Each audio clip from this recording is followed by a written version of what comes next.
And to that piece of lieutenant that's always on his podcast, bash us, him.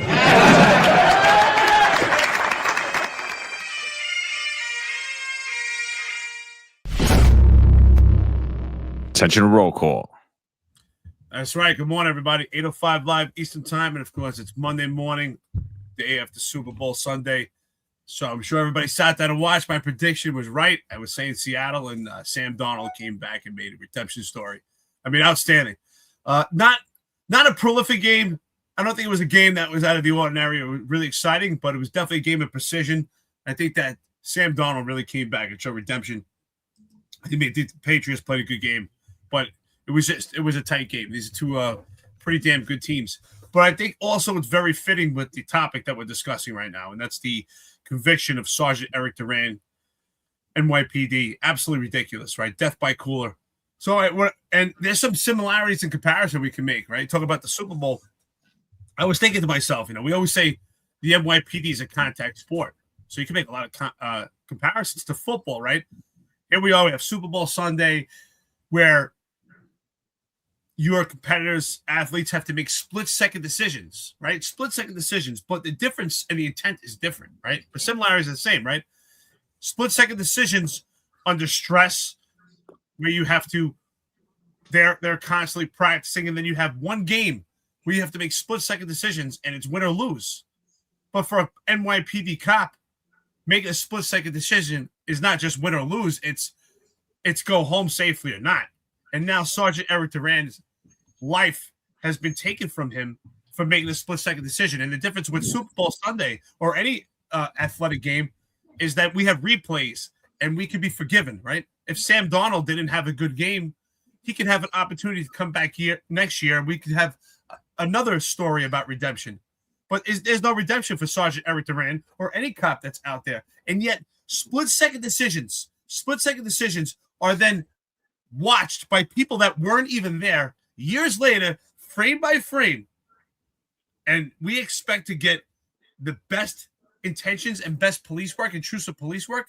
And a police officer, a former sergeant, is now losing his life. His whole family is losing their life because of a split-second decision. And the intent was to make an apprehension, not to kill the perpetrator. There's a difference. Two things can be true at the same time. Is it tragic, the loss of life? Yes. But also the loss of life was the decisions made on that perpetrator who is now deceased. The decisions that perpetrator made, fleeing on a scooter and or a moped, whatever you want to refer to it, endangering others, and a sergeant had to make a split-second decision. And we don't have a frame to make a replay. John, Marlon, good morning. Monday morning. What are your thoughts? What's up, peoples? Apologies for the date and time. I put the show together a little late last night after Super Bowl. I didn't realize I had it for Tuesday.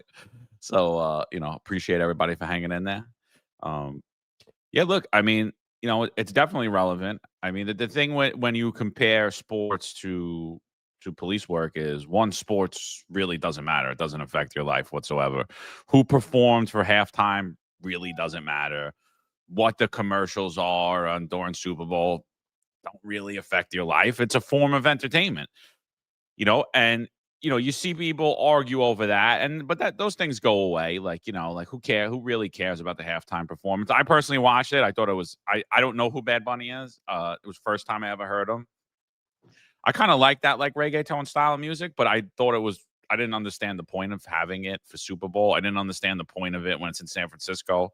I'm like, I get it. All right, celebrate Puerto Rican culture. Maybe if we were having the Super Bowl in New York, made sense to me. Maybe, I could see it then, but I was like, I didn't really get it. I didn't enjoy the Super Bowl, but I didn't enjoy the Super Bowl halftime show. And I usually don't, to be honest with you. I usually think it's a bunch of woke bull crap.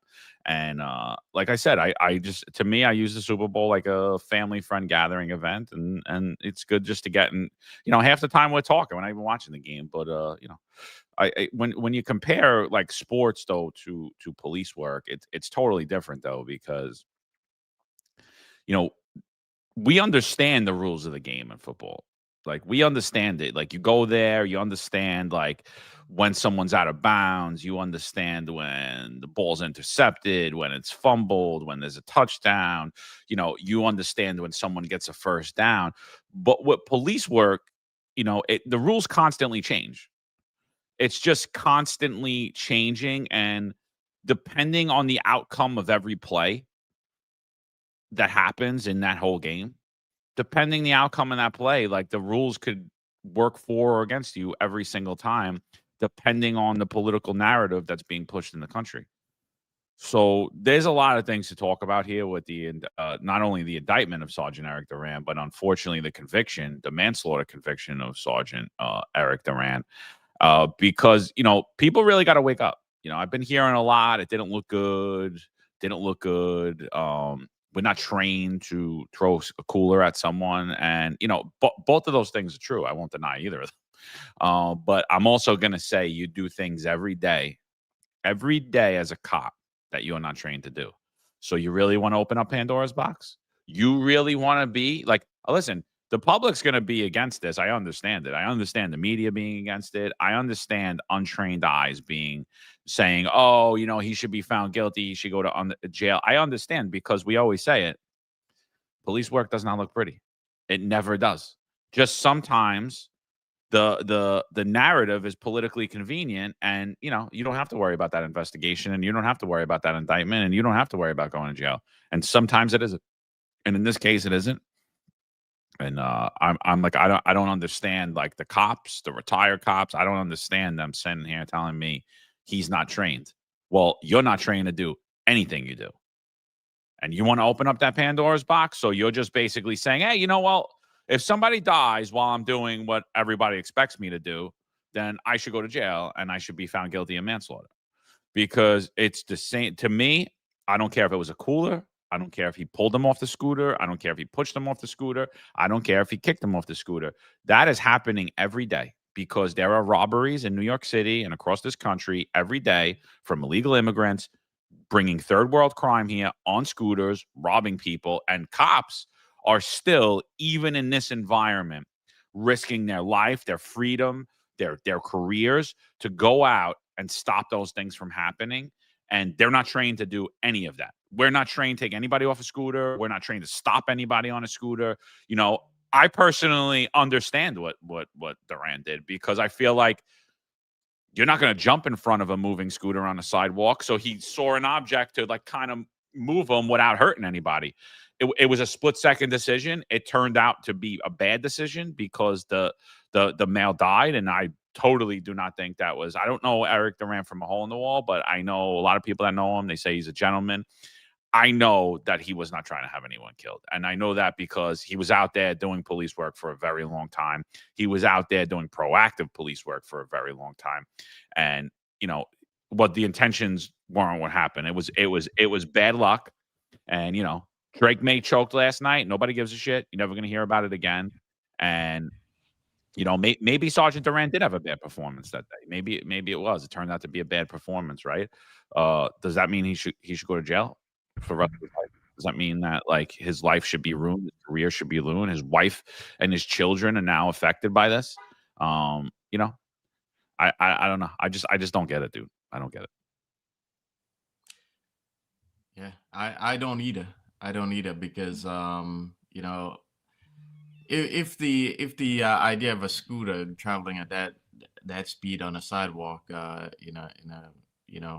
in the city is an issue, and it has been, because there's been a couple deaths of pedestrians from scooters. Then was the guy traveling on the sidewalk at that rate of speed a danger to the public or not? Yeah. But yeah. Morning, guys. I hope everyone had a great weekend. I didn't watch the Super Bowl, and this makes it this is at least 4 years in a row that I haven't watched the Super Bowl. But I did notice that yes, the Seahawks quarterback was Sam Darnold, and it's the most Jets thing that in the world to have them get rid of a guy like 4 years ago, and now he's a Super Bowl winning quarterback. So that's no, Marlon, spot on, man. It's all New York teams, dude. The Knicks too. Like, all New York teams, like, every player that leaves becomes some type of superstar. Like, what's going on here? Yeah. It's the Jets curse, Giants too, though. I mean, Danny Jones was going to be the MVP, dude. He was going to be the MVP if he didn't get hurt. Good point. Yeah. Yeah, the New York teams from New York teams, yeah. Yeah, but Eric's analogy was pretty spot on, in this case, um how many times do cops stop guys on motorcycles or guys traveling at a high rate of speed on things like a bike? And in this case, when you're traveling at that high rate of speed, it doesn't matter if you got struck with a pillow. Okay, you're probably going to be really injured, when you fly off the bike. But nobody wants to talk about personal responsibility here. This is just another example where everything falls on the cop and nobody looks at the perp for having any responsibility in his demise. So that's the case with New York City for you. Well, to me, I mean, this is one of the very few professions, if any, that you could go to work and your intentions are to do a job, and the outcome could be that you actually are criminally convicted. I mean, think about that. The penal law is based on intent, right? Culpability. In order to have a crime, you need to have intent. And that's what's really important. When someone gets charged with a crime, what was the intent? What was the mental culpability, right? And the intent behind it has to be, was the person acting with direction, intention? Was the person acting reckless? Was the person acting negligent? But we're talking about someone that's actually doing a job. And John, you just made a very important key element, flashpoint, that I think, and that's bad performance or good performance, right? I mean, every job that you work, you get an evaluation. Even in law enforcement, you get an evaluation. You have good days, you have bad days. But the difference with policing is you can't come back from bad days. And no one expects you to say, you know what? He had a bad day. Tomorrow, we'll learn from it and do better. And that's why I'm saying Sam Darnold. That's why I think it's very fitting that we're talking about the Super Bowl right now, because I think it's very fitting. Sam Darnold, if Sam Darnold threw an interception on every throw and he had a terrible game, he's not going to be convicted of manslaughter. He has an opportunity to come back the following year. He might get trashed. He might get ridiculed. But he has the opportunity to come back the following year and have complete redemption. But an NYPD officer or any law enforcement agent or any law enforcement professional doesn't have that same opportunity for redemption. And I think we're very forgiving when it comes to any profession except for law enforcement. Think about it. Even a doctor. It happens all the time. Doctors are supposed to do amputee surgeries, and sometimes they cut off the wrong leg or they cut off the wrong arm. And no one puts the doctor in jail. No one says, oh, wow, the doctor made a huge mistake. No, they're insured medical malpractice, but yet they don't have to face any criminal element for it. But yet law enforcement is completely different. And I think that I think there are politicians out there, many of them, not all, I think a good majority are actually always looking for the next George Floyd. They're looking for the next George Floyd incident. And now I think they're actually looking for the next Derek Chauvin, the next officer that in their city that they could actually put in jail and say, hey, we held someone accountable. And now I used to say it's the George Floyd, I guess you could say kind of adverse outcome. But now I think it's actually Derek Chauvin. I think that should be the new terminology, that someone got Derek Chauvin. And I think that Sgt Erik Duran got Derek Chauvin.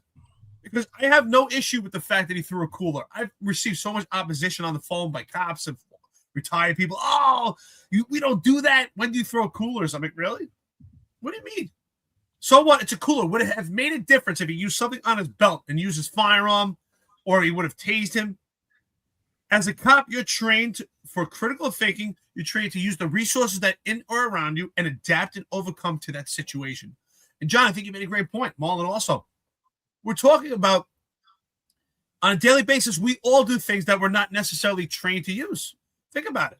Think about it, retired cops, active. Think about things that you do on a daily basis, or just go into a domestic violence call. How many times do you sit down with someone on a couch and you talk to them, right? And or You help an old lady with her shopping bags. I've done it many times. Are you trained? Is there a class in the academy? I know it sounds kind of funny. Is there a class in the academy where you help a woman carry her shopping bags home? No, but we do it all the time. We do things outside the box. Why is it such a big deal? People focus so much on the fact that it was a cooler. Sgt Erik Duran made a decision to stop someone that he thought was a danger to others and use the resource that was in and around him to throw a cooler. Now, two things can be true at the same time. Is it tragic someone lost their life? Yes. But it's also tragic that Sgt Erik Duran lost his life and his family. And that puts everyone at risk because every NYPD officer has to say to themselves right now, could I be the next Erik Duran? Could I be Derek Chauvin? And you know what? Unfortunately, the cops do have short-term memories. This will suppress some intrusive police work right now, but people will forget, and there'll be someone else who's going to throw a cooler or something else. I just think that it's just absolutely insane, and I really do think that the politicians are always seeking the next one. Who's going to be next? Is it going to be you? Be careful out there. And you know what? I hate that word, be careful. I just said it myself because they used to say it to me all the time. My commander sometimes, like, hey, Eric, hey, we got Comstat coming up. You think you could squeeze in a couple more guns? I'm like, what do you want, a gift wrapped? It doesn't work that way. You know, these guys end up fighting, and we would get too many TRIs, threat resistance injury report. I don't know about you, but what active cop right now, you're telling me who actually hands over their firearm, goes, here you go. And so what did that mean? Be careful. You know what be careful meant? John and I talked about this. Be careful meant don't get into any hairy situations because we're not going to have your back. We don't know what to do. John, what do you think? I mean, look, I think there are cops that are going to run out today and lock up dudes on scooters and rip them off of scooters and kick them off of scooters and push them off of scooters and pin them with their cars off of scooters. And, the thing I think is that like people aren't really paying attention to what happened and they just write guys like Danny Pantaleo, Derek Chauvin, now Sgt Erik Duran. They just write them off, And I don't know. I've been watching the social media game of the NYPD for a while now. I've been listening to that bull crap for a lot longer than that. But now that they're on social media and they're pushing, they talk about brotherhood, they talk about family. That's not a family that doesn't look like a family to me because all right, Sergeant Duran, maybe he made a mistake, maybe he didn't. Maybe he had a good performance, maybe he had a bad performance, right? But it doesn't matter. The only thing that matters is the outcome and what the politicians and the public's saying. And depend upon that, you're no longer part of the family. You could starve, die, and become homeless. And everyone's going to write you off, including the guys that you worked right alongside, including the guys that today are doing the same exact thing that they're condemning you for doing in 2023. Literally the same exact thing that you're doing, and again, I don't understand. Like you guys are opening up Pandora's box on yourselves. I hear a lot of bullshit from a lot of people. Oh, these guys got to do this. These guys got to do that. I'm like, look, it's a different time. It's not when you were a cop. It's not even when I was a cop anymore. Those days are gone. This is a different world here. This is a different time in American history. This is a different time in American policing. You know what be careful is, Eric? It's like, well, we trained you in de-escalation. So if the situation goes bad, screw you. Screw your kids. Screw your wife. And I put a post out yesterday on Super Bowl Sunday about this. And I said, like, the barometer isn't what you did as a cop. It's not. I don't care. Like, we often say, like, as a leader, I believe that you should never tell anybody to do anything that you wouldn't do currently. I don't care what I did as a cop. Doesn't matter to me what I did as a cop. I locked up a lot of people, did a lot of dumb things. It's what I asked of my guys is what I was still willing to do as a sergeant, as a lieutenant, right there in that moment of time. If I asked you to lock somebody up this way, that meant I would, in a moment's notice, in a heartbeat, do the same exact thing. If I asked you to voucher it that way, that was because in a moment's notice, if I had the time, I would do exactly that same thing. It's not that what I did and now you need to do it. And the barometer for what proactive cops should be doing today is let's take all these police executives, the guys at the top, the guys telling you that, no, we're going out there, the cops do this. And what are you willing to do right now? What crimes will you, sir, proactively enforce? What crimes will you put your pension, your freedom, your life, and the future of your children on the line for? What crimes are you going to proactively enforce right now? Zohran Mamdani's the mayor. We have all these maniacs in city council. You have Hochul as the governor. Which crimes are you, sir, going to? Are you going to chase somebody on a scooter? Are you going to pull them off a scooter? Are you going to kick them off a scooter? Oh, no, you're not. But you're asking your guys to do it. And guess what? All like 99.9% of the things you're going to do today as a police officer, you're out on the streets of America, you're not trained to do them. You have a book, which is a guide, and it's only a guide until you deviate from it. And then they're going to hang you from the nearest tree, and they're not going to care about what happens to you. They no longer care about officer mental health and well-being. They no longer care about suicide. They no longer care about anything. And that's why, like, I really do. I have a big, big chip on my shoulder. I have a huge chip on my shoulder because I've been watching people, and and did it happen to me? Yeah, not as bad as it's happening to Erik Duran, not as bad as it's happened to Danny Pantaleo. But do I have a chip on my shoulder? Not as bad as it happened to Maul and Bethel. But I have I'll never forget what this family does. Right. And it's not even just the police executives. I look at these organizations. I look at Blue Lives Matter. I look at the fraternals. I look at all of these organizations that support cops after they commit suicide. And you know what I got to say? And all you mental health, you care about cops' mental health, you're all fucking full of shit. Every single one of you. You're all full of shit. Because who's out there for Erik Duran today? Who gives a fuck if Erik Duran blows his head off today? Who cares? You think they care? No, he's not part of the family no more.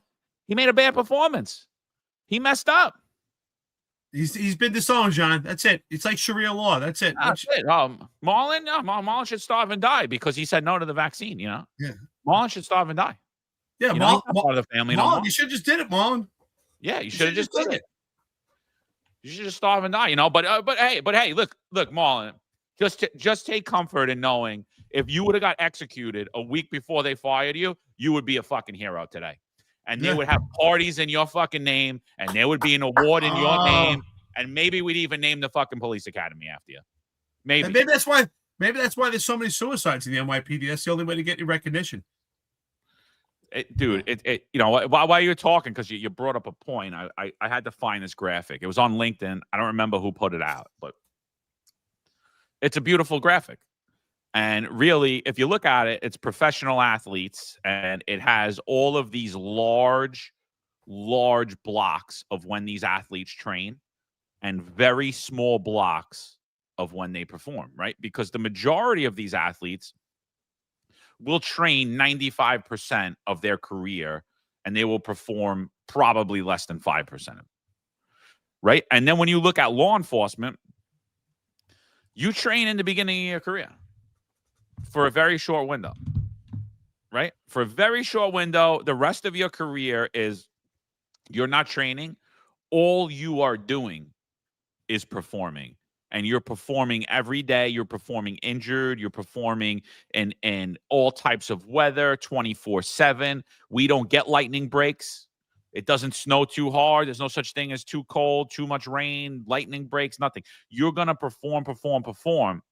And if any of you sit there or anyone has done it and you made it out, God willingly, you made it out. Like God helped you get there. No, it wasn't you. You're not a genius. Believe me, I talked to a lot of you guys. Most of you guys aren't that smart. It's not anything that you guys did. It's not. It was by the grace of God that all of us are here today, whoever's here listening to this, that we made it out, or we still made it this far if you're still active in your career. It's by the grace of God that we're here. That is it. Because we didn't train at all. We trained a little bit. We had basic good training, and then we went, and then it was perform. And if anyone's going to sit there and tell me that they perform peak at 100% for over 20 years, you're lying. You're lying to yourself. You're lying to us, because we all have bad days. We all make bad decisions. We all and when you make that bad decision, or you didn't perform well that day, or you didn't do exactly as the patrol guide stated, we just write you off. No more thin blue line here. No more brotherhood. Nah, it didn't look good, and we're not trained to do that. Like, okay. And Well, yet, I'll tell you one thing's true. That blue line is very thin. That is very thin. It doesn't hold very strong. People think, oh, cops stick together. No, I think we identified it here. Only in death. You're only important in death. Like you said, if Marlon Bethel decided, you know what, they terminated me, I'm going to end it. Marlon, you would be NYPD's hero. You would be the hero. Well, not now. He's not part of the family anymore. If he would have did it when he was at work, if he would have did it a week prior, it would have been, he'd be a hero. But like, that's true. The day now he's prior, he's not part of the family anymore. I mean, think about that. How significant is that? When you retire from the NYPD, I mean, active cops, if you're on right now, you'll feel it one day. But all retired cops know exactly what I'm talking about. Police enthusiasts. You spent 20 years in a career, right? They say they love you. The second you retire, they hand you your ID card, you can't get back into the building. The second you retire, you can't even get back in. That second, you would have to go around like everybody else and get a pass. The second you retire, it's like, and it's the coldest feeling, right? There's some pillow there, this stupid pillow. It's just, there's no family, none. No, and you're not part of the family either, Eric, because you decided to give your opinions about police work, and so even though even though they let you retire honorably, doesn't matter. You're not part of the family anymore. I'm not part of it anymore, because you can't use your First Amendment right. You have an opinion? You have opinion about a career that you were in for 20 years? Well, John, let me tell you, I became a stepchild. I became the redhead stepchild because they used to call me Captain America. I was out running around getting guns. They loved me, which I thought they did. And the second I had 8 sets of charges on my lap in 6 weeks, dude, it was like I had leprosy. People wouldn't even talk to me anymore. I was like, wow. I believe me. I was the redhead stepchild. Yeah. But they thank you for your service, and thank you for your service, Marlon. Thank you guys for your service. Now go somewhere and die, and don't let us hear it from you ever again. Oh, Sergeant Duran, he made a bad mistake. No, we don't need you anymore, brother. No, sorry. We're not trained to do that. Sorry. That's it. Who? Never heard of him. Yeah, DB says he loved you until you fuck up. Yep, that's right. That's right. Yeah. Where to start on this, my question is fast moving scooters on a sidewalk, is that an issue? Is that an issue in New York? Those of you who think the sergeant made a mistake, is that an issue? Is having your elderly parents walking on the sidewalk and some idiot is speeding down the sidewalk on a fast moving scooter, is that an issue in New York? No, that never happens, Marlon. That only happens like once or twice a day. That only happens but they care. They want to provide public safety for those other people. But hey, if your older mother gets ran over by a scooter, or your disabled child gets run over by a scooter or a moped, illegal on a moped, on an unregistered moped, or a perp who just sold drugs and fleeing from the police, that's better than that perp having to lose his life at the hands of the police, supposedly. Had nothing to do with his own actions whatsoever. That never happened, Marlon. Never. You know what, Marlon? Can we play your game? Marlon, let's play your game. Let's replace the cooler with a pillow. Does that change the game? Let's forget it. He threw a pillow. Does that change the game? There was a pillow on the street.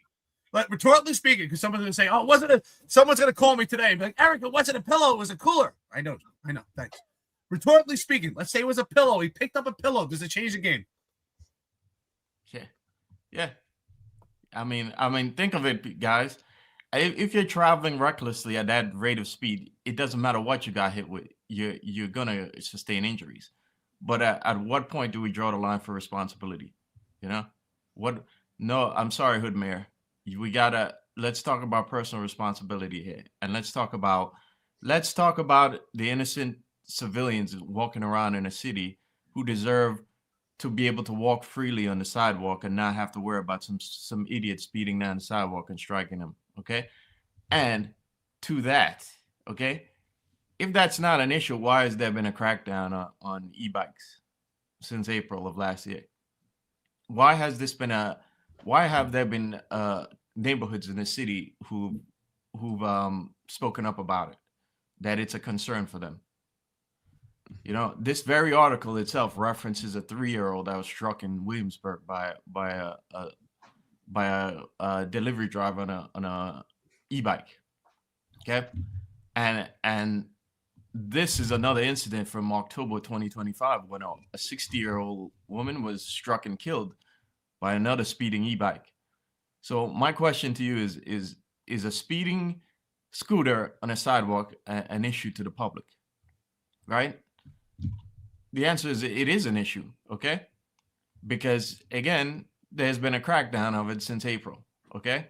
And Tish herself has stated that, you know, has made references to the fact that it's dangerous to the public, okay? And that, you know, you can see it right here. She says we can't live in a consequence-free environment, okay? So again, is a speeding scooter on a public sidewalk a threat to the public, okay? And if it's not a threat to the public, then why are we going after delivery drivers? Why has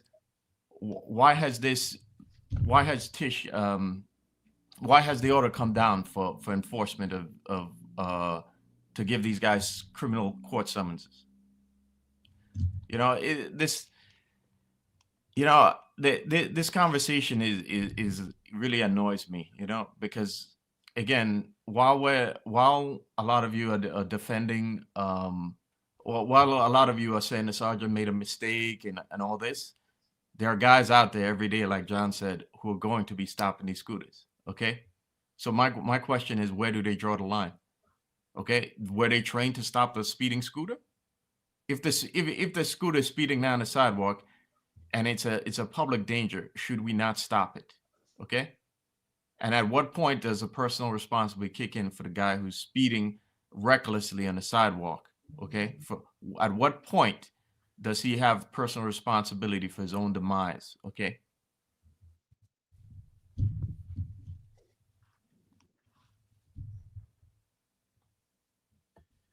You know, it's just got me thinking, right? Because again, Super Bowl Sunday, we're making comparisons, right?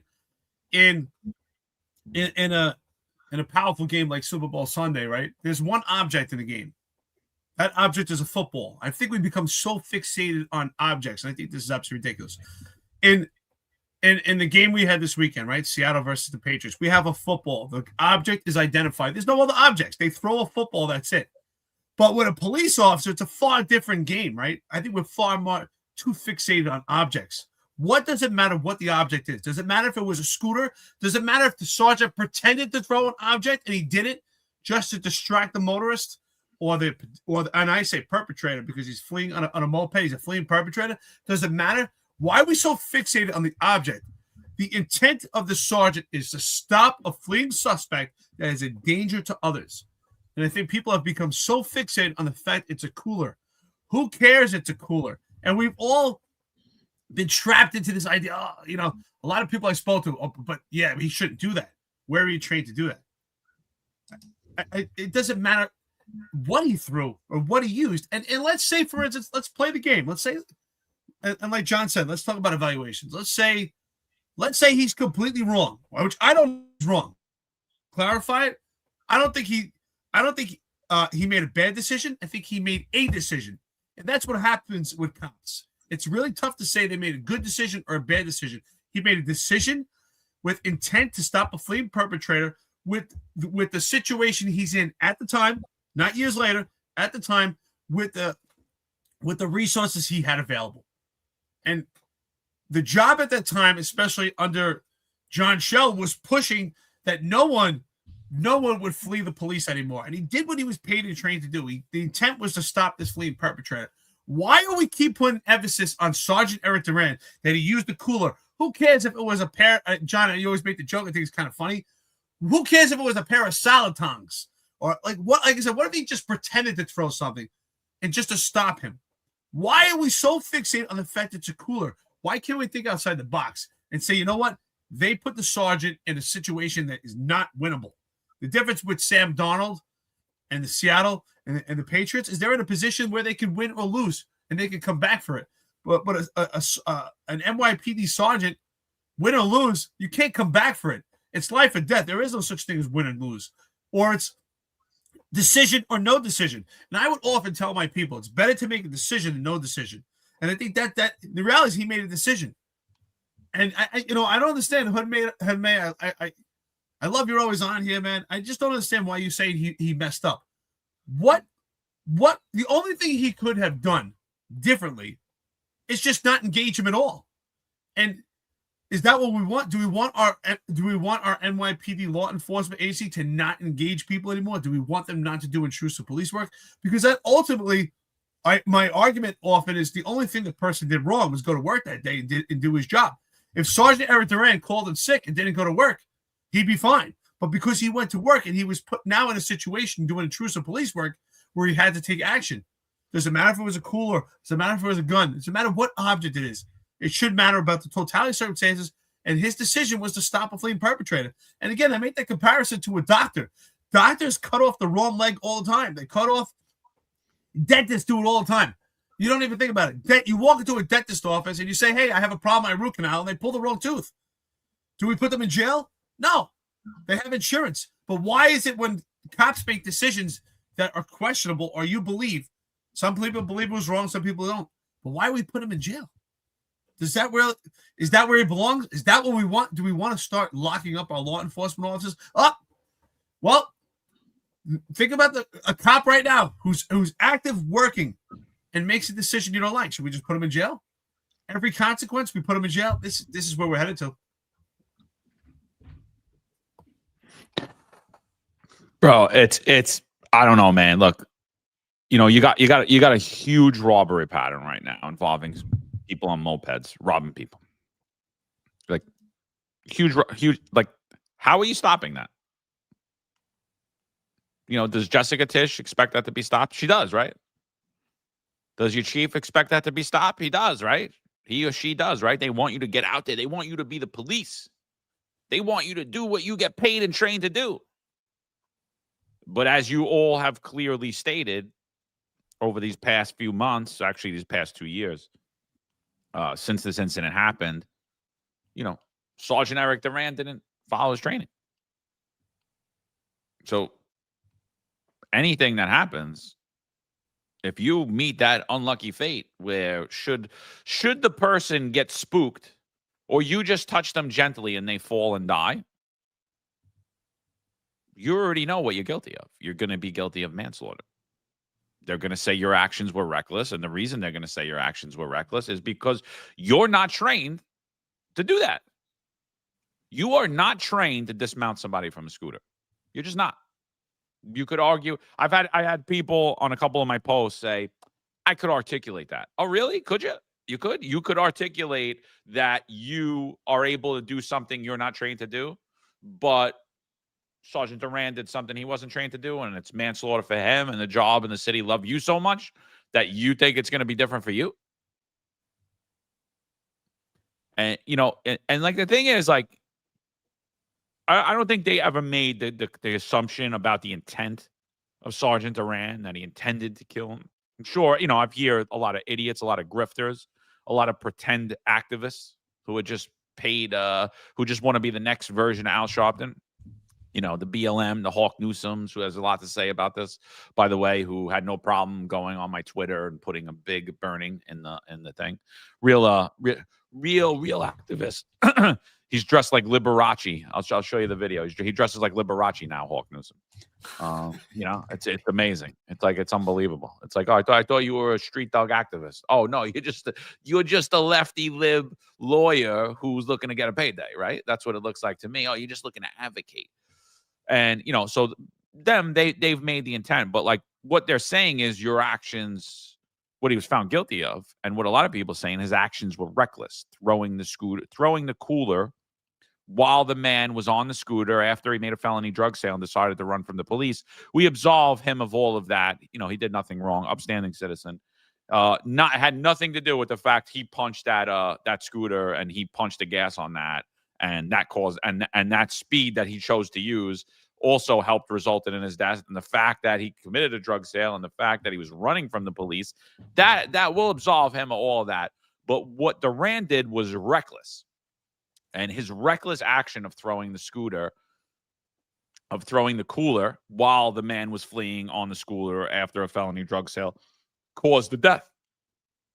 So the judge said Duran's guilty of manslaughter. So if somebody flees on you after they make a felony drug sale, or after they rob somebody, or after they do anything, we absolve criminals of all their behavior.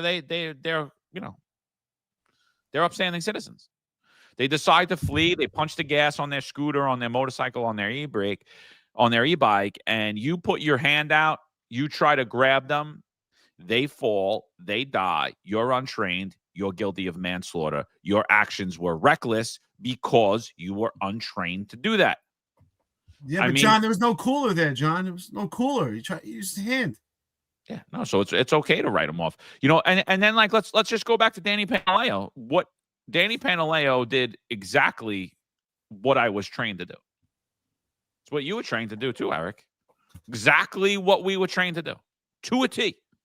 To a T. The Garner video looks like my police academy video.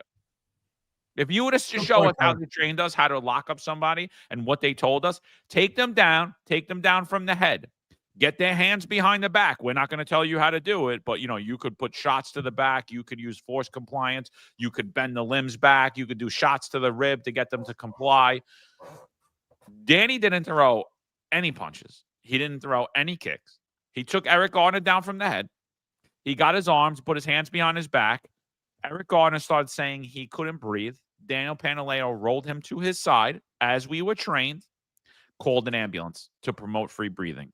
Rolled him to his side to promote free breathing, and called an ambulance and a supervisor, exactly to the T of my training. And he was terminated, and you guys wrote him off too. He's not part of the family no more either. He's not part of the family anymore either, even though he followed his training. So I'm not like shocked by the verdict. I'm not shocked by the hate. I'm shocked by the cops. I'm shocked by you all. Every single one of you that got something bad to say about it, because I'm like, wow, bro. You went out and you played that football game. You played it perfect. You threw all the touchdowns. I didn't know, bro. I had no idea. I didn't know you were an MVP. I didn't know. Yeah. And again, the same department that touts the effort that it's been doing to curb these injuries. You see these injuries here, guys, right? These e-bike crashes, all this reckless operation of e-bikes, right? This is all caused by it. Same department that touts that is the same department that just let Sgt Duran hung out to dry now. Okay, so my question is, how do we enforce this? How do we enforce this? What training have we got to enforce this right now? What if a guy, the same consequence-free environment that Tish herself spoke about last year is a consequence-free environment that seems to be applied here. Because again, the perp was given no agency over his own his own demise. Okay. And let me tell you, I have older parents right now. One of the things I worry about is them walking around in Brooklyn, because again, we live in a consequence-free environment, and God knows what whether it be the speed, the guys speeding in the cars, which the traffic cameras made no difference to, because again, perps don't follow the rules. Okay, that's what makes them a perp. Okay, The rules are for the laws are for the law abiding. Okay. Now, one of the things I said I worry about is them walking around in a consequence-free environment like Brooklyn. Okay. And do you really want your potential parents, your kids, to be walking on the sidewalk and have to worry about that? You know, no. So this people got to look at the bigger picture here, and look at you know, not get caught up in their emotions about this incident, and look at the incident logically. Okay, the sergeant didn't wake up one morning and said, "Oh, you know what? I'm gonna kill this guy." You know, he didn't. He tried to stop the perp. Okay, he tried to stop the perp. And again, this department doesn't train you to stop these guys on scooters. You know. So I you know, this frustrates me a lot, because I can't believe in a lot of ways.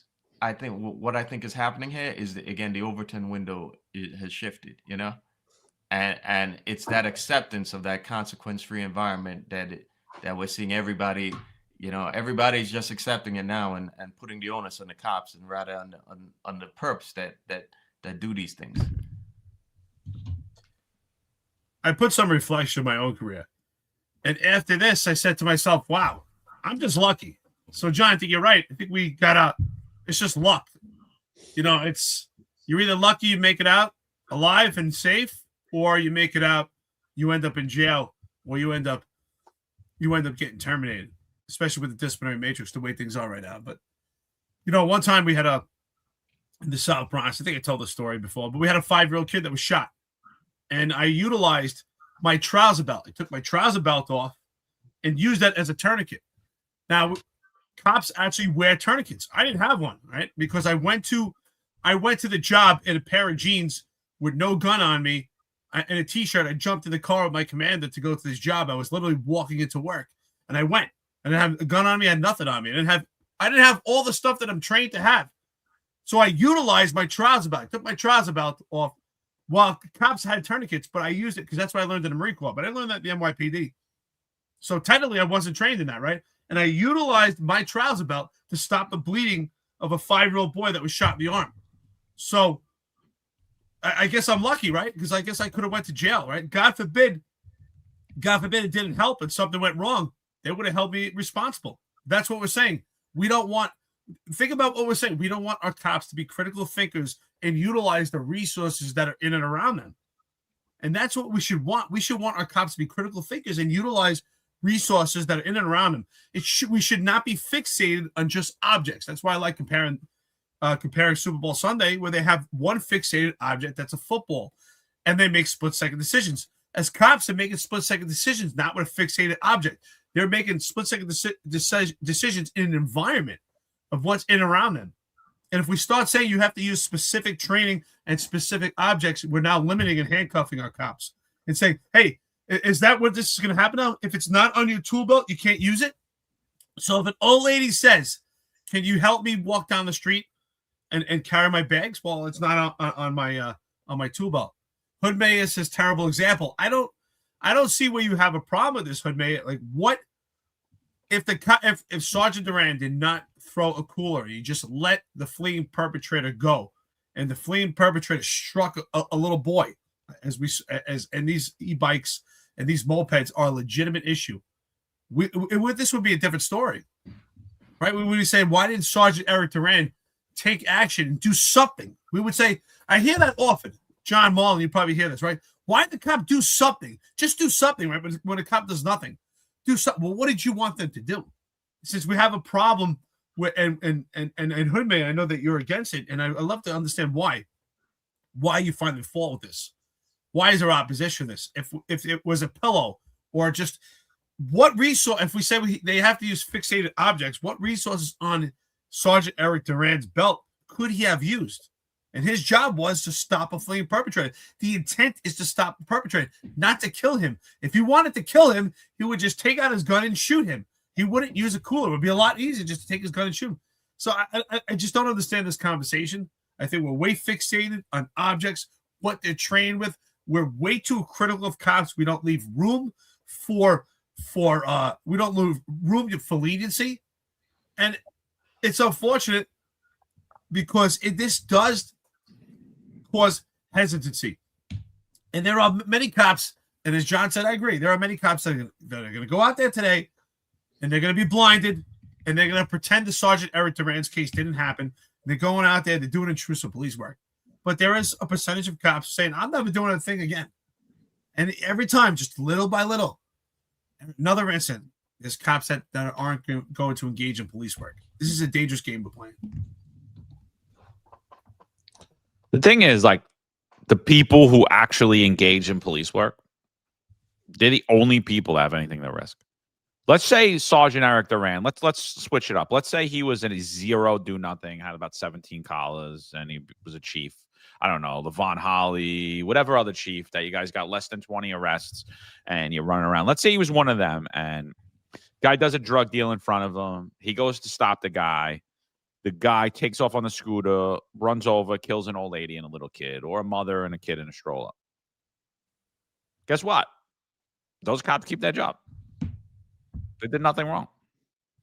Let's say Sgt Erik Duran takes the cooler, throws the cooler to stop this individual who's fleeing him after just making a felony drug sale, flying down the sidewalk, and he throws the cooler, and the male falls over and he arrests him.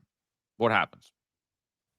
We're not talking about it, right? We're not talking about, oh, it was good. Good job. Good job. Go out there again and do it. And like, what it is like, if you're really paying attention, if you're paying attention to the pathway for success to the NYPD, it's not through doing police work. It's through being politically connected.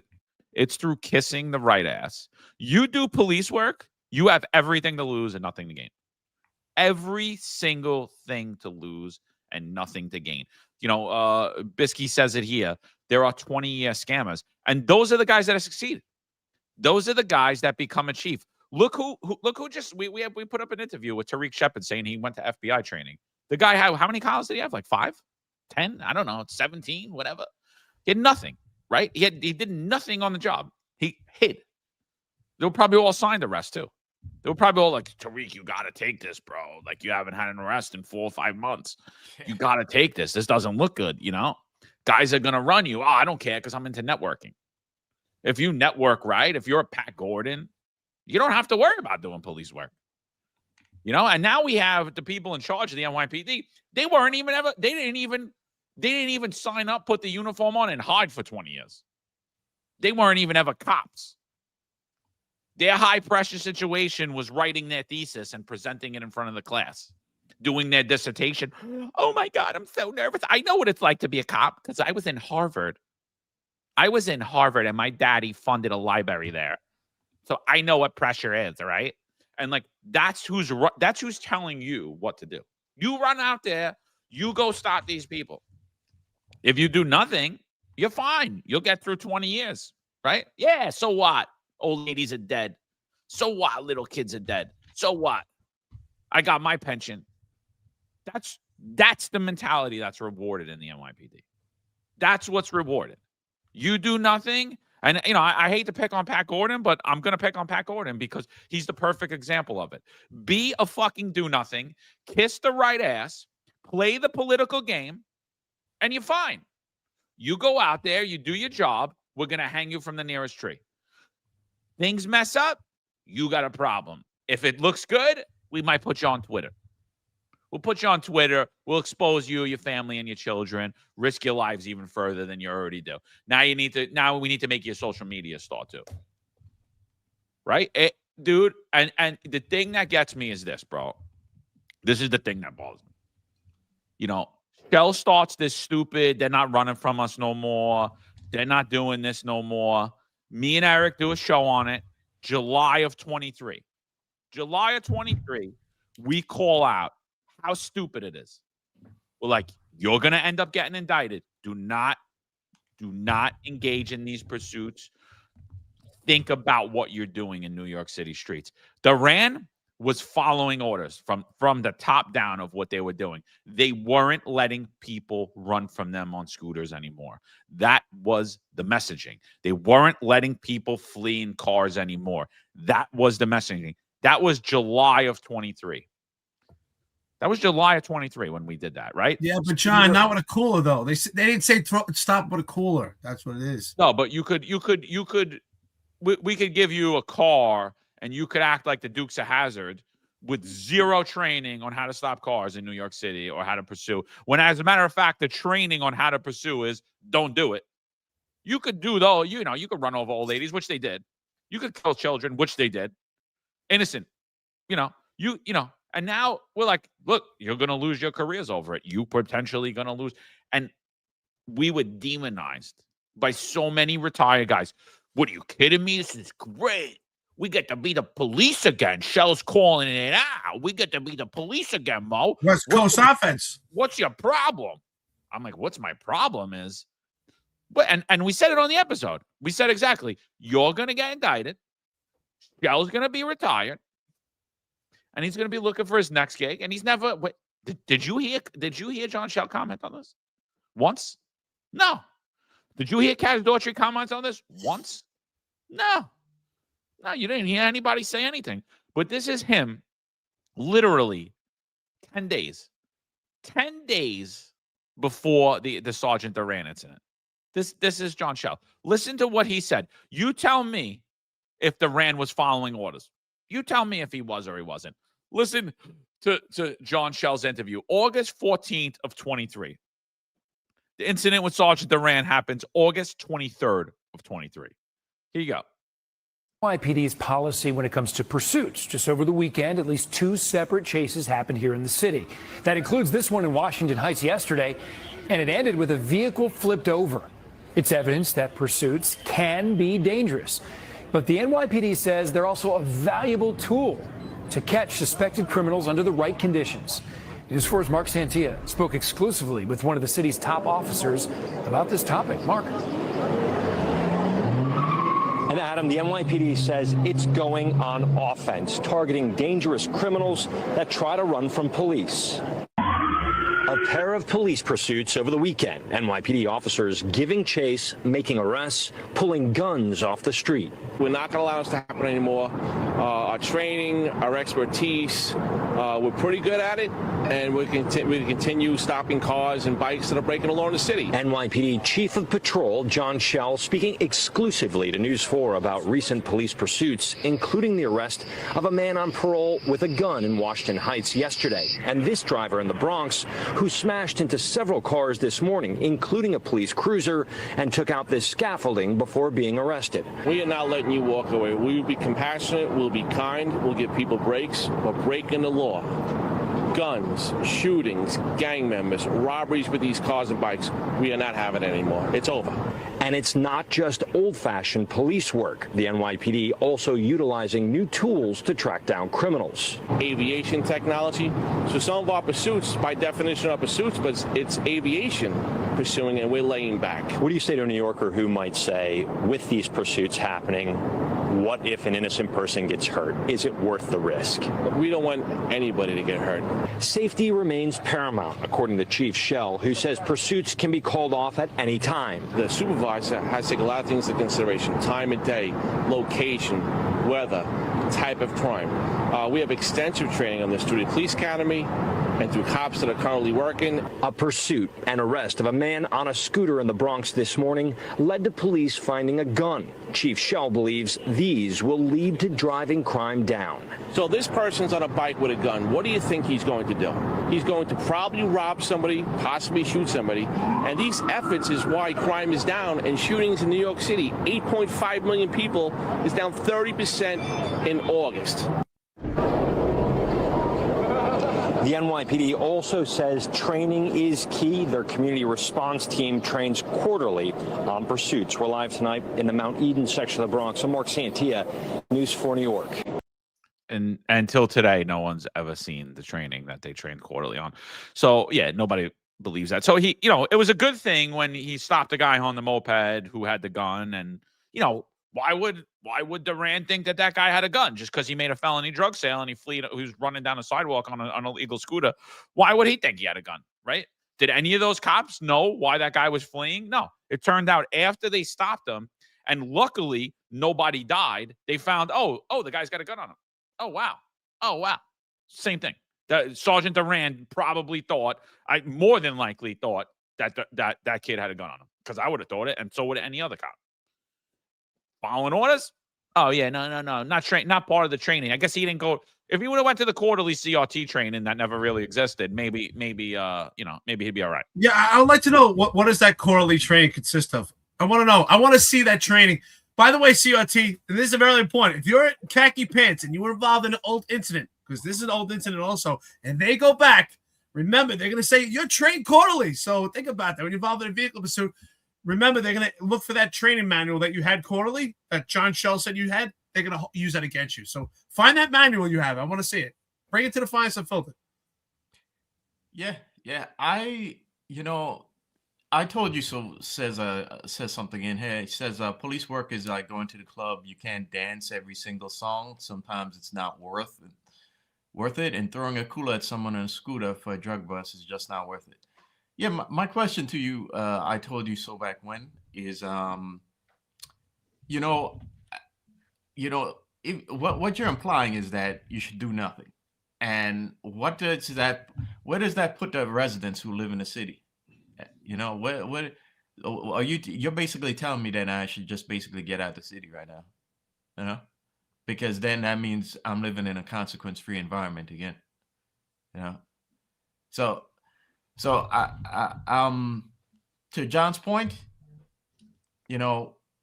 it's pretty interesting how quiet certain people are, certain people being like John Chell right now, because not only did we have that incident, but we also had this one.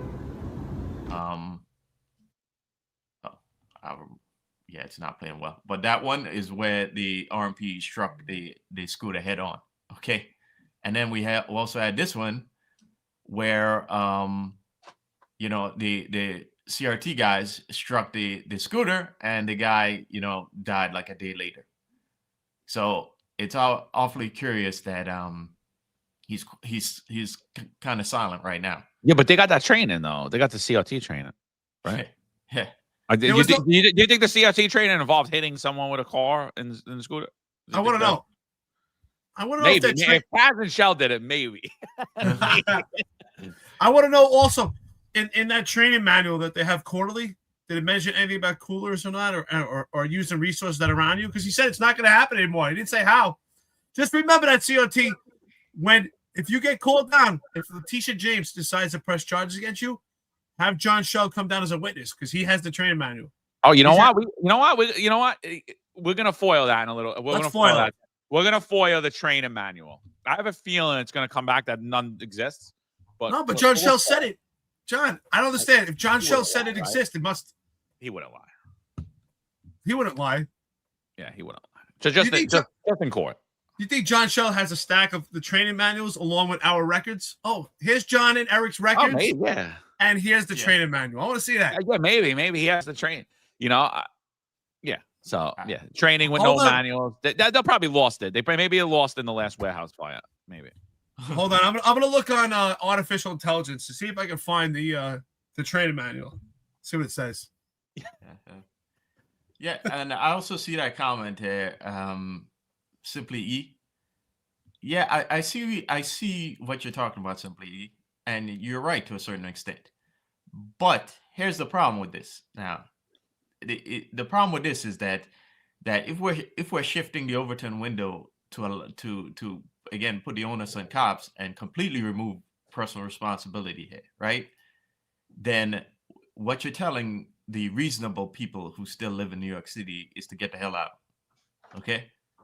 And if you're telling the reasonable people who still live in New York City to get the hell out, because again, they live in a consequence-free environment, then you're telling the people who more than likely have the tax revenue, who more than likely have the assets, and they have more than likely they have a decent job, then you're telling them to get out.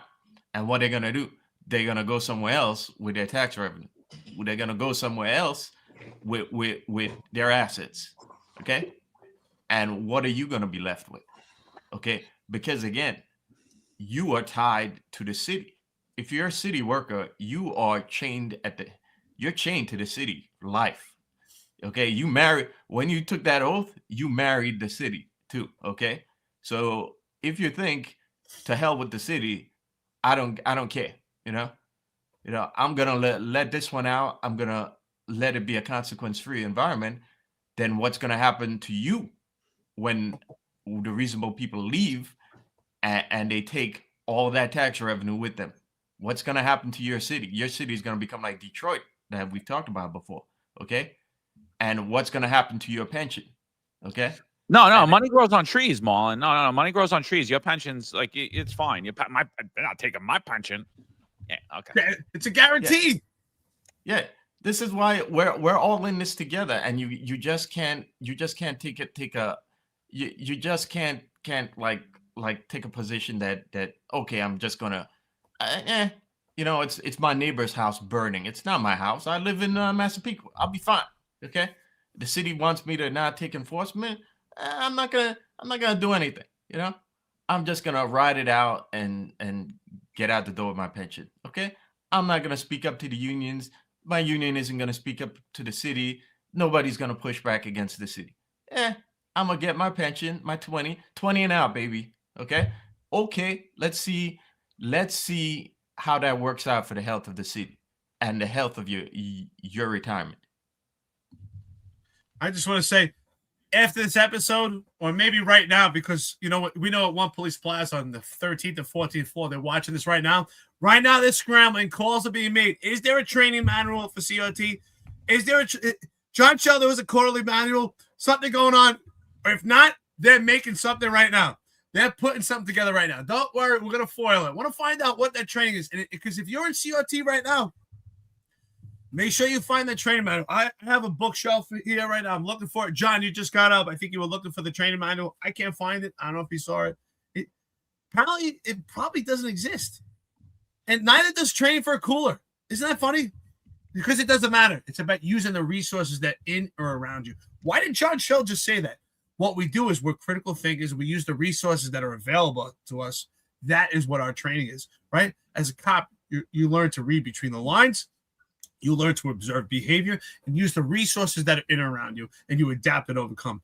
This is absolutely an abomination what's happened to Sgt Erik Duran. And according to I Told You So back when, which, we love the fact you're always here. What you're saying is what I said. The best thing Sgt Erik Duran could have done is not come to work. That's what everybody should do. Banging sick, not come to work. Because if Sgt Erik Duran did not go to work, this wouldn't even be an issue right now. The fact is that he went to work. He did the right thing. He showed up to work and put on his thinking cap, put on his uniform, and said, this is the mission. John Shell put out the mission. He's made it clear. We're on offense now, not on defense. We're on offense, and no one is going to flee anymore. He didn't say by what means. He just said no one's going to flee. Sgt Erik Duran should have known. Oh, you don't flee, but not with a cooler. I see what's happening here. This is absolutely ridiculous. We're so fixated on the object. It is silly. We do things every day as cops that are outside the box, and you should.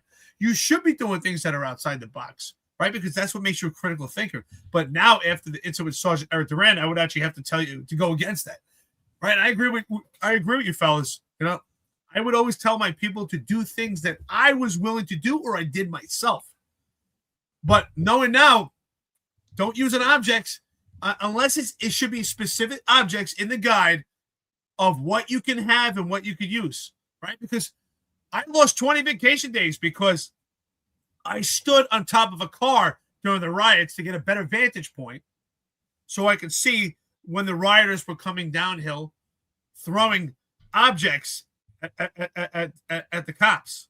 And I lost 20 vacation days because I didn't have training to stand on top of a car. Apparently, I was supposed to call a emergency service unit to bring me a ladder, right? That's what I was supposed to do. I don't even know what training. Where is that training also?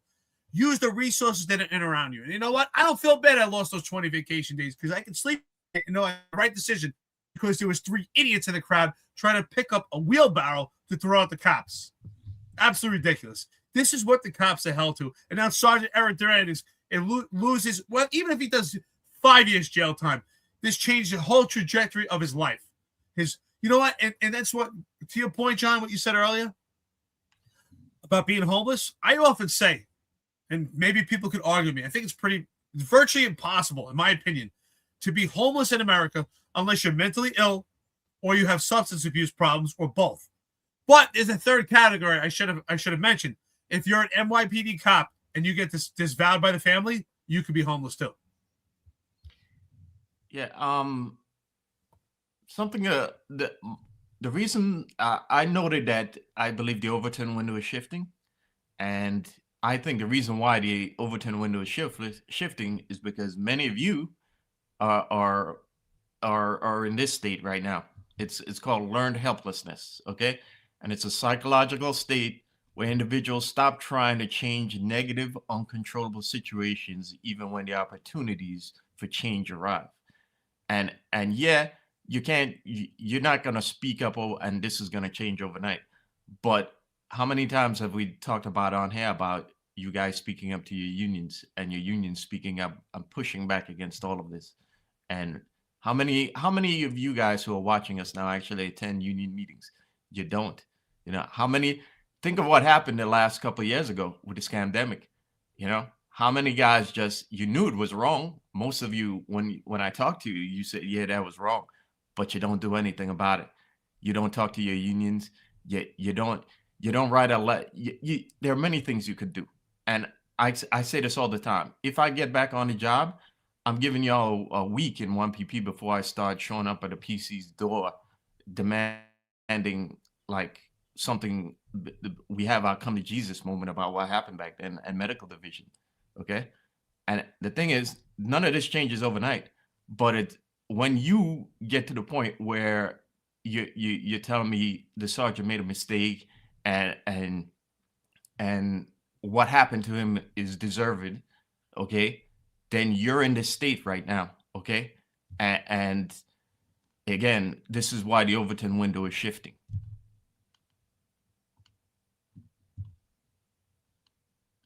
I think you're muted, John.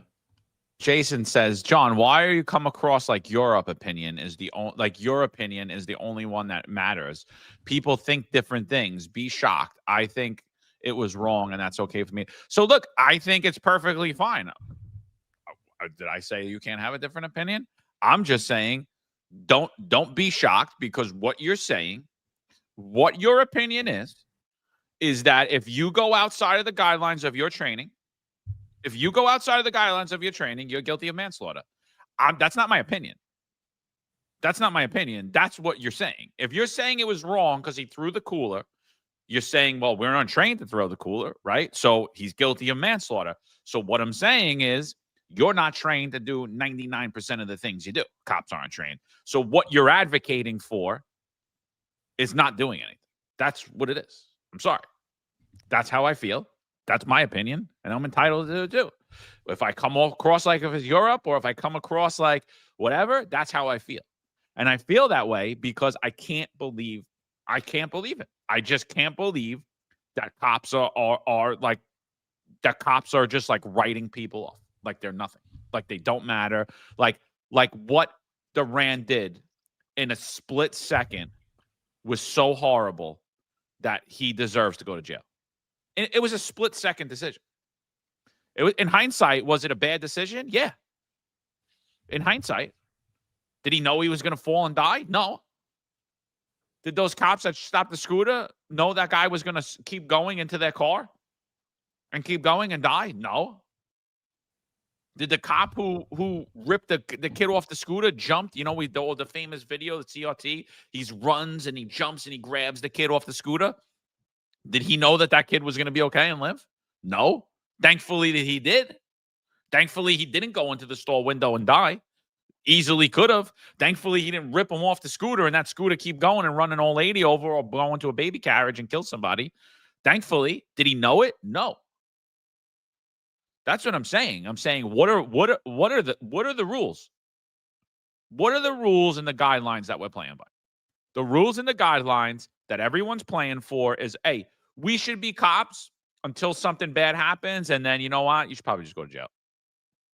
And we'll just write you off. Today, the only way to because there's two ways to become a hero in the NYPD. You want a storied career in the NYPD? I'll give you the way. Get killed, commit suicide. There's three ways. Get killed, commit suicide, basically die as a result of the job. You'll be a hero. Or three, you get close to the king, and then we'll myth build you. We'll give you all these titles. We'll talk about how great you were in your career, and we'll put your Wikipedia page of you and all your academia, and we'll assign things that you did that you had absolutely nothing to do with. We'll assign it and attribute it to you for history, and you'll walk away a hero. If you actually engage in doing police work, you don't know anybody, you're not politically connected, that's a sacrifice, bro. That's a big sacrifice, man. That is, you know what? You're going to give up a lot. You're potentially going to give up your life and your freedom and the future of your family. And you're 100% going to give away a lot. And you're never going to get anything back in return.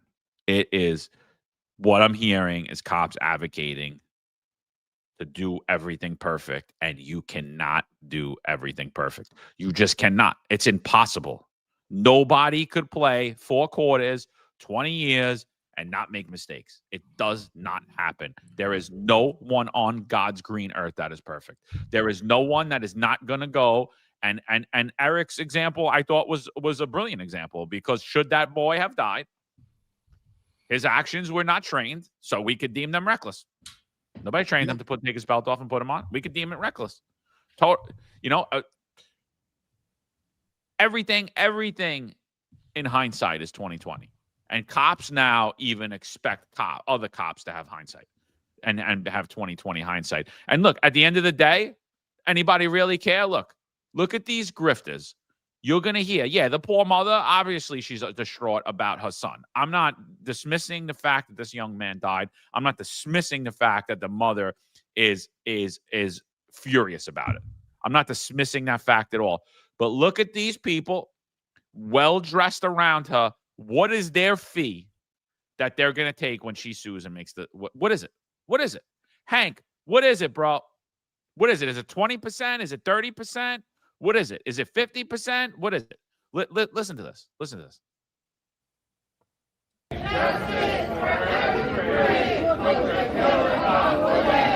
Sgt Erik Duran testified he was trying to protect fellow officers when he threw a loaded cooler at Eric Dupree, knocking him off his scooter. Hawk Newsom with Black Lives Matter says this was a botched operation. Just watch the tape. The prosecution could have literally went into this courtroom and played the tape. And anybody with warm blood in their body and a heart would know that this officer is guilty. Wait, so I just want you guys just pay attention to how he's dressed. Is this the Hawk Newsom that we all know? He's doing well for himself. Who is this guy? Seriously, like, who is he? He's got clown pants on. He stepped up his wardrobe. He's got a jacket that my wife has, except she's got it maroon. Maybe you should check that one out, Hawk. Like, this is, I mean, what's the fee here? What's the fee? Rel's in the background there. I mean, he's not dressing as nice as Hawk these days, but I don't know, bro. You got to talk to the boss, kid. Let the Bronx be the home of justice. They call this the Hall of Justice. Let it be the home of justice. Dupree had sold drugs to an undercover officer, but they were arresting the wrong guy, Reverend Kevin McCall. What he did was simply thuggery. He didn't act as a police officer. He didn't show no courtesy. If I took a 40-pound heavy cooler filled with ice and smashed it across the face of a father of 3, I'd be rotting in prison right now. And that's where the cooler killer deserves to be. So my message to this city, to this country, and to Judge Guy Mitchell, the world is watching. Mac Rosenberg, 1010 wins on my... Savona's looking pretty upbeat these days too, bro. Nice, well-dressed, hair done. Wow, bro. Look, they even got the signs made. A lot of people are making money here. Wow, this doesn't seem to be the grift at all. You know, doesn't seem to be a grift at all. Yeah. No, it's definitely a lavish lifestyle. You know, when you get to support someone that's in this position, right? You get to support the family and get those kickbacks. If they really cared, why are they getting kickbacks? I want to know the fee also. I'd like to know Al Sharpton. I'd like to know Hawk Newsome. What are these people actually? How much money do they get from these families? I want to know. And after they get paid, I want to know if they actually continue a relationship. Will they ever hear from these people again? Because I'm sure if 5 years later, if they call you like, and they got a parking ticket for the NYPD and call Hawk Newsome for help, he's like, who? Huh? Hold on, let me take a look at my checkbook. Dude, yeah, I think he's doing this all out of the goodness of his own heart. You know, You do? I do. I think he's doing You're a this. I sweetheart. think him and Shavona, or you know, let's forget all the money that BLM made and what they did with it. Let's forget about all that stuff. You know, but look at the performance theater here. This is the opening days of the indictment, right? This is the opening days of the trial. Look how much different him and Shavona. That's right, performance, Sean. You're right. Look at this performance theater. You ready? You ready? Watch. We just saw Hawk Newsome, right? He's all stepped up now. He stepped up his game. He's a professional out. The attorney, Hawk Newsome, right? Let's see his performance theater here. Look, he's got his own little logo. He's got his own little. Let's watch this. Nobody's afraid of you.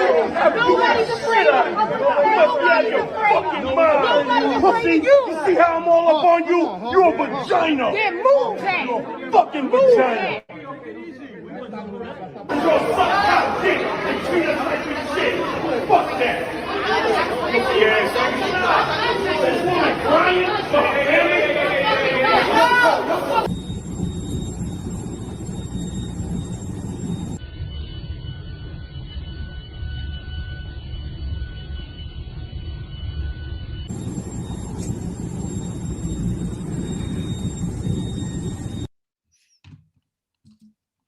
That was it. That was Hawk. Performance theater, bro.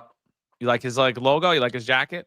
How much do you think that outfit with the matching pants and his logo cost? I think he got a Golden Globe or Academy Award. I think he's up for a motion picture award. I think so. He's doing great. Mm-hmm. I was impressed. Yeah, he's eating. He's certainly eating well these days. It's probably because of that 21 million that they're saying around 21 million has gone to each chapter of BLM. So he's eating pretty well right now. Well, you could tell. I'd like to know where he's shopping these days. You know? Yeah. Yeah. Those funds are pretty good. I don't think they pay too much taxes either. Yeah. Now, I like I said before that those days are coming to a head. You know, I hope he's enjoying. I hope he's eating well now and saving some of that money, because I'm telling you, in the future, like that, none of that stuff is gonna work out. You know, that the entire liberal progressive complex that feeds off of stuff like this, it's not going to exist in the future. And we have people that just eat off of this system, and we have an America that's engulfed in corruption and malfeasance, and Trump is right now trying to put up a economic warfare against China. I hope you're saving your money well, Hawk, because I don't think in the next coming years the complex is going to be eating as well. Yeah, no, you're spot on, brother. You know, the time I've said this before, I'll say it again. I made a good friend over there, and he said the difference between your government and here is, he said, in Asia, some of the countries are so corrupt that it's honest. He said, but your country is so corrupt they pretend to be honest.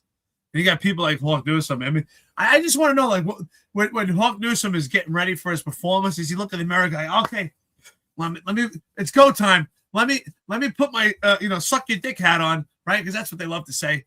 And let me go pretend I care. With my nice fine jacket on, we're eating good today. You're right. And that's what I want to know. In the aftermath, after there's a payout, I want to know if these people ever hear from BLM again. Do they call you? Do they see how you're doing? They check on you? Do they check on your mental health? And yes, even though the fleeing perpetrator caused his own actions, in my opinion, he was still somebody's son. Right? A mother's job is not to say, well, my son did wrong.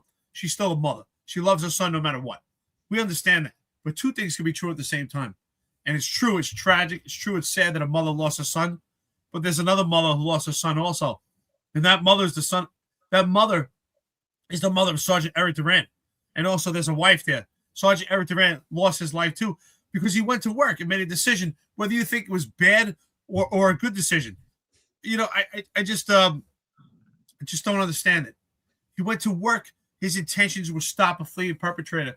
And as a cop, unfortunately, the outcomes sometimes are fatal and tragic. And unlike in a football game where you have an opportunity for redemption. And police work, there's just no opportunity for redemption. You know, Fox says, you don't understand these people are demonized. Yeah, they are demons. They're evil. This is evil. What people are eating off other people's tragedies, like Hawk Newsome and Relly Rel, and it's absolutely disgusting. They're eating off other people's tragedies. You almost have to say to yourself, they're actually, in my opinion, they're hoping for the next tragedy because the next tragedy equals a payout. These people are evil. The same people that pretend to help them, those are people that are just, they're snakes, what they do to these people. Yes, there's a mother out there who's sad right now. She lost her son. It doesn't matter if her son killed, rhetorically speaking, killed 20 people. It's still someone's son, right? Jeffrey Dahmer, he had a mother, and mothers' jobs are not to say what my kids do right or wrong. And police don't have that opportunity either. They don't have the opportunity to say, you know what, I have to worry that this is someone's son. Sgt Erik Duran had a mission, and his intent was to stop a fleeing perpetrator. Stop being so fixated on what the object is. Who cares if it was a cooler or something else? He did his job, and unfortunately, when you flee the police, that should be the message. Why are we not saying, hey, when you flee the police, you put yourself in a situation that leads to your own demise? Sgt Erik Duran is presented with an environment, and police officers react to perpetrators' decisions. If that perpetrator made a decision to stop and put his hands behind his back, well, Sgt Erik Duran would not throw a cooler at him. And Sgt Erik Duran would just put his hands behind his back and handcuff him. Why are we not having that conversation? It's amazing how we paint this always a different color. Yeah. Chief Marino makes a good comment about it too. He says, how many mothers lost their son because of the drugs he sold? Yeah. We're not talking about that. We don't talk about the innocent people who live in these cities, who live in these communities, who are the victims of perps like this. And again, trying to flee from being apprehended, the perp is being even more of a danger to those communities. Okay. The same danger that those communities speak up to and get the PC to, again, push for enforcement of these scooters. So no, everybody, again, the Overton window shifting, and let's not blame, let's coddle the perp, let's coddle the perp, and he's not responsible for his own actions, and let's all ignore the people who just want to live in those communities, the people who just want to get through their days without having to worry about, being injured or murdered or otherwise the victim of circumstances in their neighborhood. Yeah, somebody says, will we ever interview Ork? I mean, Relly Rel, welcome anytime. I don't think they'll do it, but I never seen them actually do an actual interview. Seen them yell at the camera a lot, but there's no performance theater here. Things get exposed in long form debate and long form conversation. So it's not going to be any you get exposed right away. When you start doing that. All this was a payday and come on. Yeah. True. Well, I mean, it'll help towards whatever percentage. Yeah. You got to do some media to get the attention. But look, I think end of the day, that's my whole thing. I'm more disappointed in the family. I back the blue. I look. Do I think looking backwards in hindsight that was a great decision by Duran? I don't. I don't. But you see how fast it happened. What happened? He made a split-second decision. Turned out to be the wrong one. Somebody died as a result. For cops writing that off as like, oh, no, that was dumb. It's like, all right, dude, you're going to be measured by the same standard you measure others. That's the standard you want. You tell me that's the standard, that I have to follow my training every single time. I'm not playing that game with you. Oh, that's the measuring stick? All right, I'm out. Yeah, no, I'll go do something else. I'll go work in a paralegal's office. I'll go be a liaison somewhere. I'm going to go do something else. I ain't doing what you want to do. I'm not getting involved in that. I'm not doing that because that is bound to fail. So just think about it. However you're measuring Duran, you're measuring yourself, you know. But it's all easy for a lot of people in One Police Plaza to do that because you ain't going to never do it. You know, again, what's the barometer for proactive police work today? What's the chief of department willing to do today? What crimes is he willing to enforce today? When is he willing to stop people on scooters? How is he stopping people on scooters without the training? That's it. You know, Jessica Tisch, honestly, who really cares what she thinks? Rebecca Weiner, who really cares what she thinks? She was never a cop. They were never cops. They're grifting off the public safety system. They're public safety grifters. They're not cops. Their opinions, like, you're going to follow these girls across the street? They don't even know what a deli is, dude. You know, they're academians. Like, if they help you with a thesis, help you write your 49, or help you put a PowerPoint together, yeah, absolutely. They'll blow us all out of the water. You're going to tell me how to keep safe when I'm approaching 5 kids in a park, or I'm stopping someone who probably has a loaded fire on them? I'm not. You're going to do that? Good luck to you. Good luck to you, you know? So, I mean, that's all I really got on this. So you guys got anything else on it? No. I think we covered it well. Yeah, I don't think there's much to be said here. But again, eventually you ignore it. Your neighbor's house is on fire, and eventually the fire comes to your lawn, guys. So that's all I got to say. And that's my point. So I just want to end on that, John. I think that, and Mullen, I think that, is it the best decision? No. But is it ever a best decision? In police work, we could all be in that situation and handle it differently. John, you could throw a cooler. Mullen, you could tackle him. I could be there and I could pretend to throw something. We could all do something different and have similar outcomes or completely different. And even if everything was done properly, it could still be a tragic outcome. And I think that's what police work is. I think a decision is better than no decision.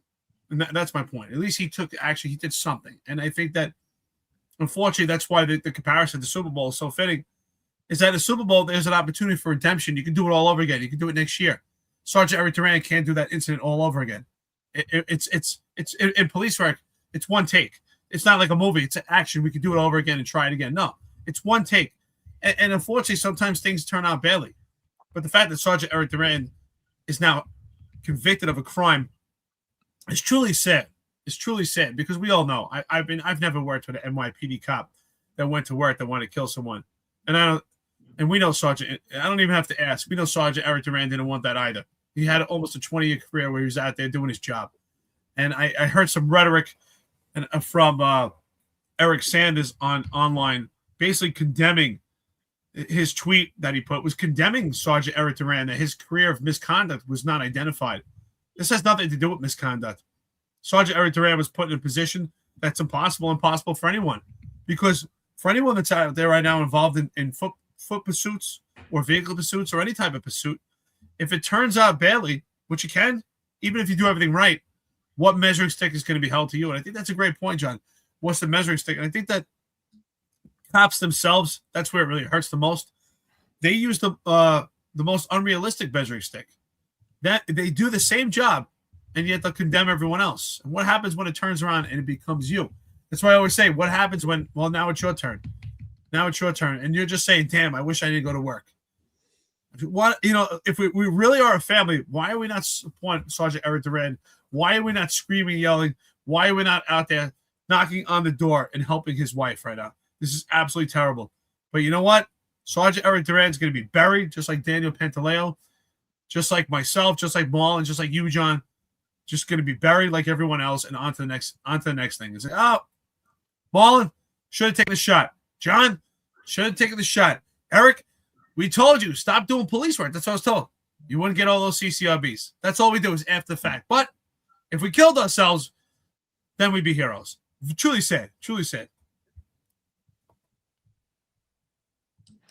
Yeah. All right. So, next thing that we're going to talk about is, city has unveiled reports that the air in Manhattan and parts of the city and wherever people were scrubbing through debris after 9/11, the air quality wasn't good. They knew it. They lied. I think, so many people were affected by 9/11 in New York City, so many cops and firefighters. And I think, that this is a topic that's been raised for a few years now. It's came to light in the last few months. New Speaker of City Council, Julie Menon.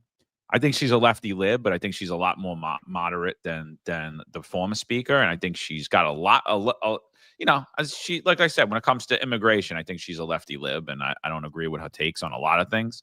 But I think overall, I think she does have some common sense takes, and I think this is one of them. So she had a press conference on the steps of City Hall talking about this, that they want all of this to come to light. They want the city to be held responsible for the thousands of lives that were lost early as a result of lying to people, right? And what's disturbing to me about it is, like we beat the police unions up all the time. And like sometimes I'm like, you know what? Maybe we're a little too harsh. Maybe, maybe they're kind of in a bad situation. And then I look at the steps of City Hall and I don't fucking see one of them standing up there. And I'm like, you know what? Fuck them. You know what? Seriously, fuck them. You're disgusting. You're going to sit there with your 9/11 patches. And why aren't you saying anything? Because somebody up top is telling you not to do it. Whether it's the governor, whether it's the mayor, you're beholden to them. And it's every single fucking one of them. Every single one of these police unions should be the disgusting. And I'm not even talking about just the NYPD here, too. I'm talking about the MTA guys, and I'm talking about the Port Authority guys. Where the fuck are you?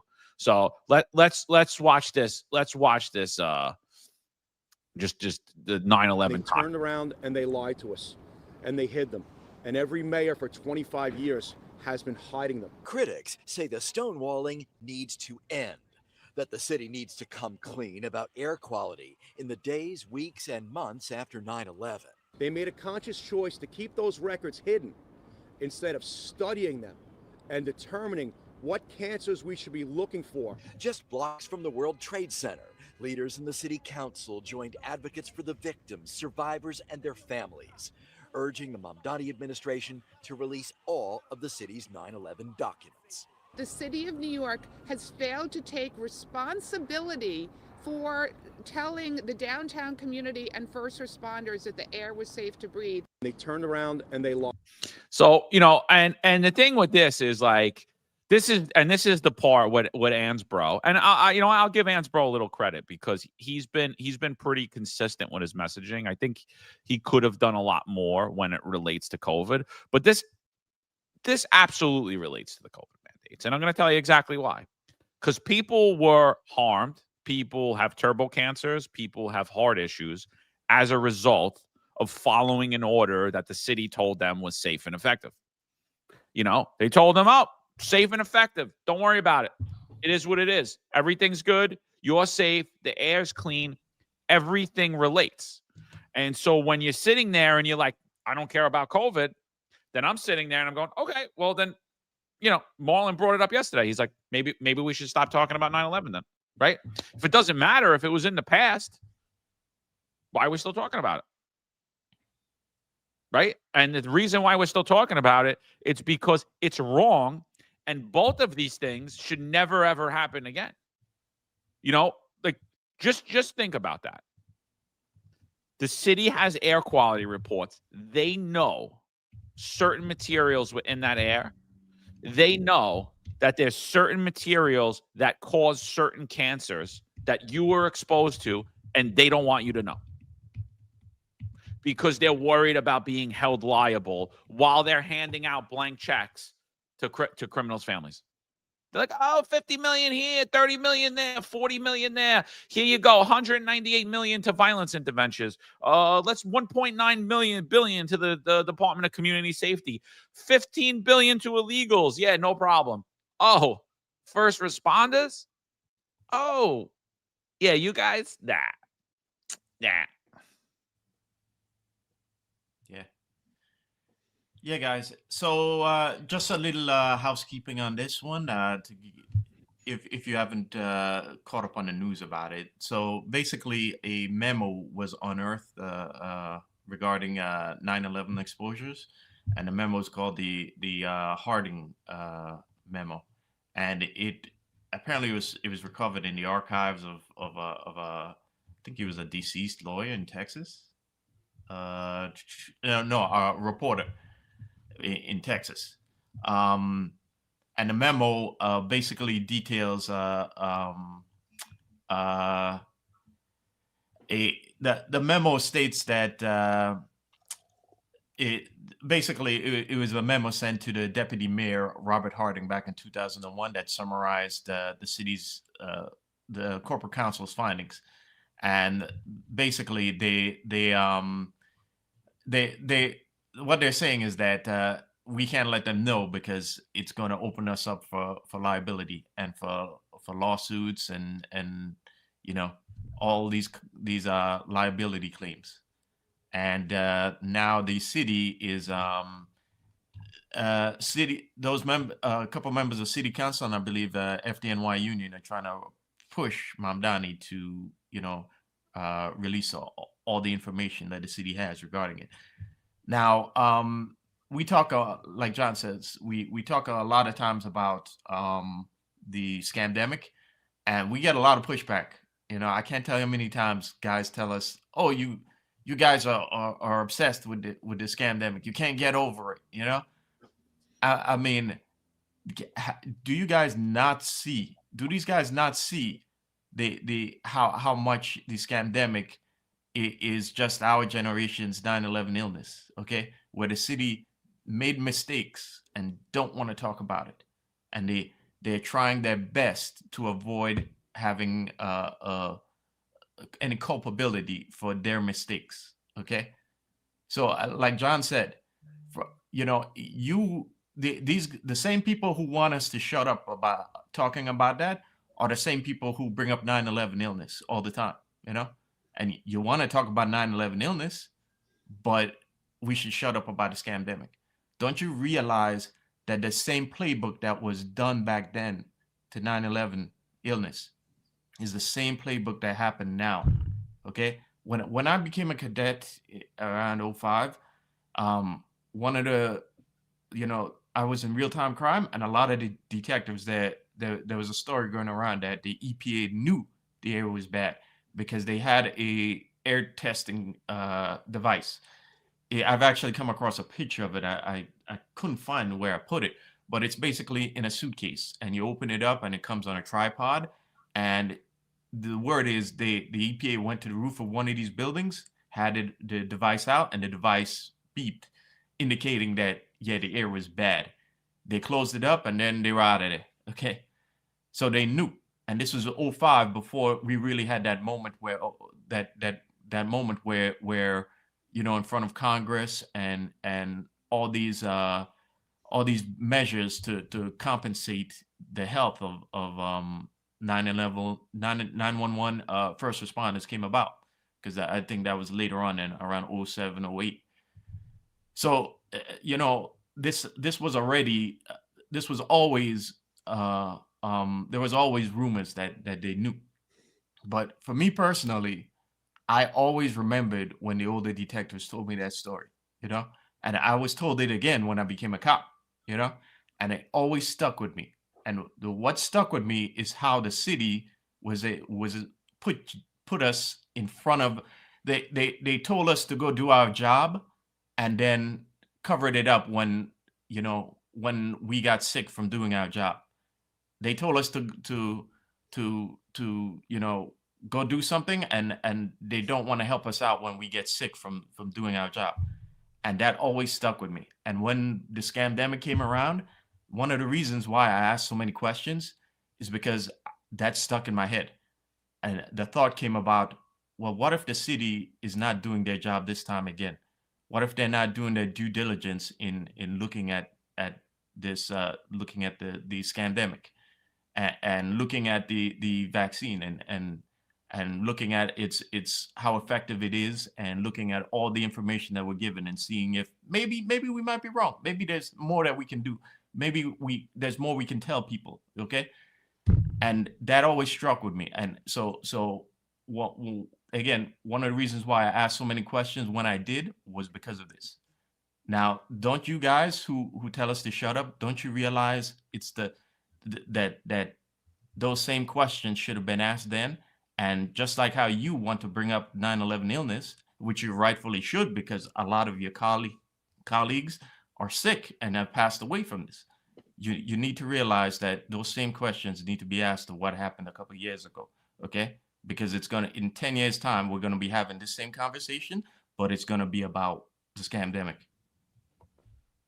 Yeah, I agree with you. And we know that they knew immediately in the aftermath of 9/11 that the air wasn't good. I mean, 5 years after 9/11 was the loss of life of Detective James Zadroga.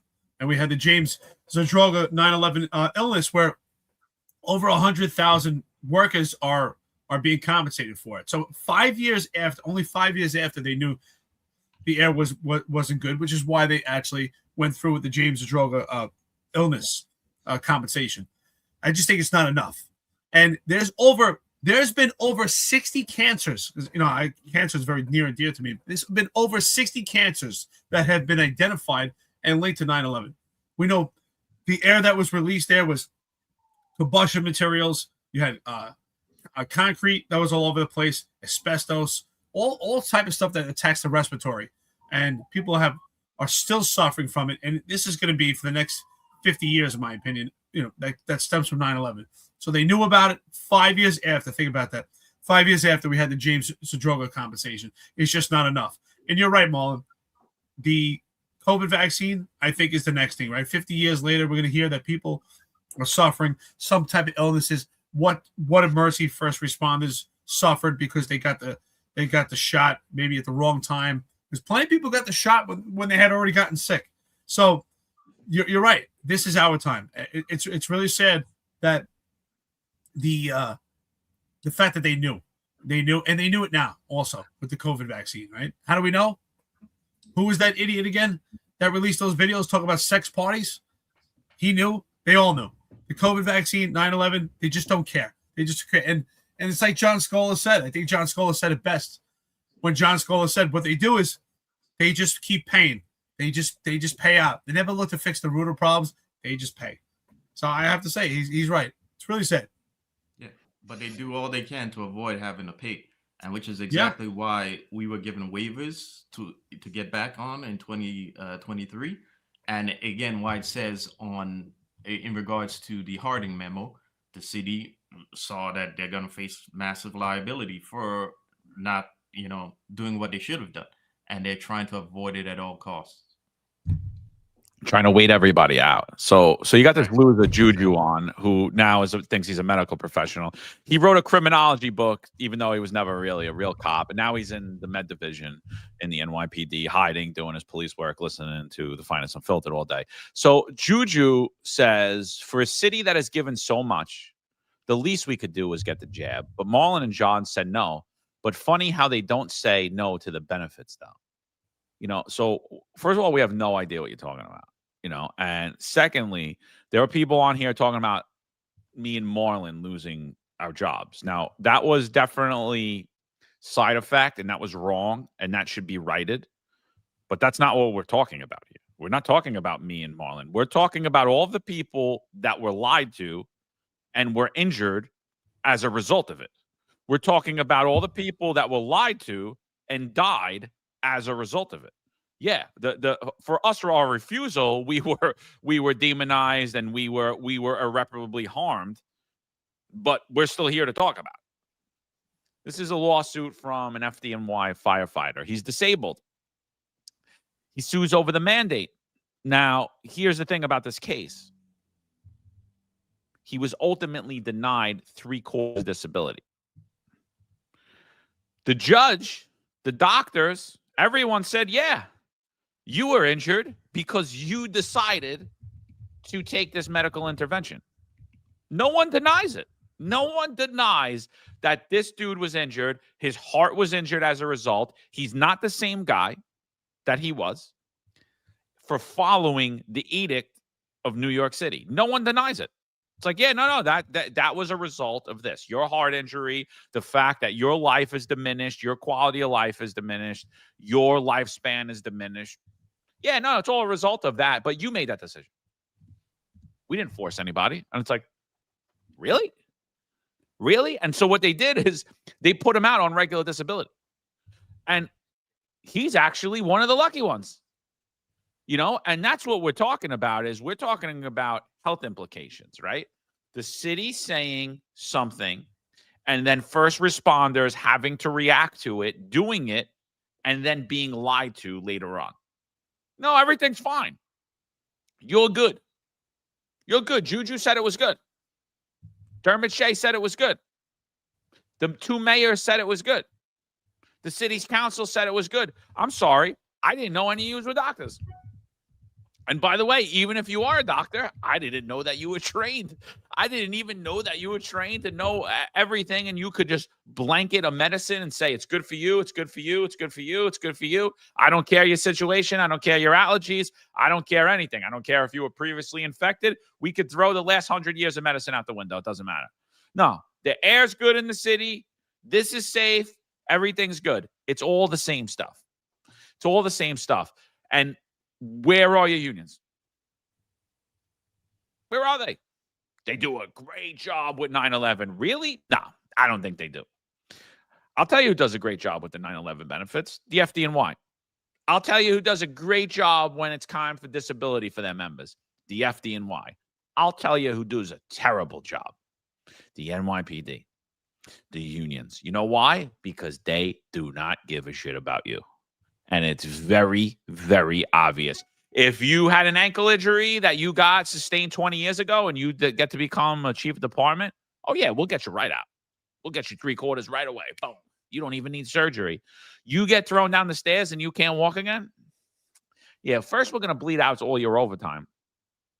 We're going to treat you like crap, see if maybe we could, maybe we could turn the heat up. Maybe, who knows? Maybe you won't want to be here no more, But get you 3/4? Nah, we're gonna wait. We're gonna wait to get you the lowest amount of money you can. But hey, if you're close to the king, we'll help you. It's a joke, dude. Like honestly, yeah. So whatever. Like these whole two topics are like they're infuriating to even talk about. Honestly. So yeah, I don't know. I got nothing else on it. I honestly think you guys are all exactly in that stage that Marlon pointed out. I honestly do. What do you want me to do? This is how it is. This is what it is. It's like, oh yeah, nothing changed, nothing ever. No, we didn't form this country based upon that, based upon change. There weren't guys that said, you know what, we're not going to live like this any longer, right? No, that never happened. None of those things happened in past generations. Like, no, we're all heroes though. We're all heroes. This generation's great. We're great. We're going to leave a great, great world for our kids. You're going to leave the NYPD better than you found it. You're going to leave the city of New York better than you found it. You're going to leave the pension system better than you found it. In your head, the reality is none of that's true. We left the NYPD way worse than we found it. The pension system way worse than we found it. The city way worse than we found it. And this country way worse than we found it. Because it's all, well, what do you want me to do? What do you want me to do? We willingly castrated ourselves, all of us. And the only place it's the truest is in law enforcement. Is males? Yeah. Males, yeah, 100%. We're slowly castrating ourselves throughout the world. FD, yeah, is it true? Slowly castrating ourselves. Law enforcement, forget about it. You guys willingly accepted the snip. You like, yeah, cut them off. Take them off. Take it all off. I don't need it. Yeah. Learn helplessness. I'm telling you. Yep. Telling you. Remember this, guys? The air is safe. Don't worry, guys. The air is safe. Okay. Now, remember when the city themselves told you to? The quality of the air is acceptable. How did that work out? Okay. How did that work out? So Juju, okay, you again, you need to look back at the past and understand what happened after the in regards to 9/11 sickness to understand why we keep talking so much about the scamdemic. Okay. Back then they told you it was all well and good. And then years later, what did you find out? Well, you got cancer. Okay. So the point here is learned helplessness, is going to come back and bite you in the ass years later. And you can't just accept it. You got to push back a little bit. You can't just tell us to just shut up and stop talking about it. Okay. When you yourselves now are struggling with 9/11 illness. Okay. So got nothing else to say on that. Yeah, no, I just want to end with this. I think BSKI 824 says the whole 3-quarter process is a fucking joke. Yep, I second that. Ditto. That's the problem right there. The whole disability process is a joke. How does someone like John Shell get 3/4 for an ankle? He wasn't even out sick or long-term sick. To my knowledge, I don't know. I don't think he even got any surgery. I knew cops that were out for 2 years. They had some severe surgeries, and they were fighting tooth and nail to get 3/4. The system is totally fraudulent. I'm going to say that right now. So BSKI, I'm with you. Shout out. Yeah, and then last topic for today, and then we'll get out of here. We'll do the super chats and we'll get out of here. But Razor Chowdhury put out an interesting fact. Since we're at historic lows in crime, there's just a few discrepancies. There's just a few discrepancies at all historic lows. So Razor put out, he said, "Dear NYPD Police Commissioner, please advise. The NYPD's January 2026 monthly crime report shows 58 hate crimes for the month. Yet the NYPD's CompStat report for 2/1/26 shows only 33 hate crimes year to date, a 75.6 discrepancy across an almost identical time frame." So there it is. CompStat's telling you one thing, but a different spreadsheet that they're putting out says a 75% increase in hate crimes. 75% difference in hate crimes. Excuse me. And again, I just got to say, I'm not even questioning if the crime statistics are legitimate. I'm saying they're heavily misrepresented and manipulated. And the weather has been graceful. And yes, crime will go down in the weather. Like with the weather, there's been freezing in New York. It's freezing cold. This is, I think, the coldest winter of our lifetime. I don't remember it being this cold ever. Not to say it hasn't been cold like this. It has, but this has been a brutal winter for the northern states, all of them. And so is that going to help the crime numbers? Absolutely. But there is no doubt.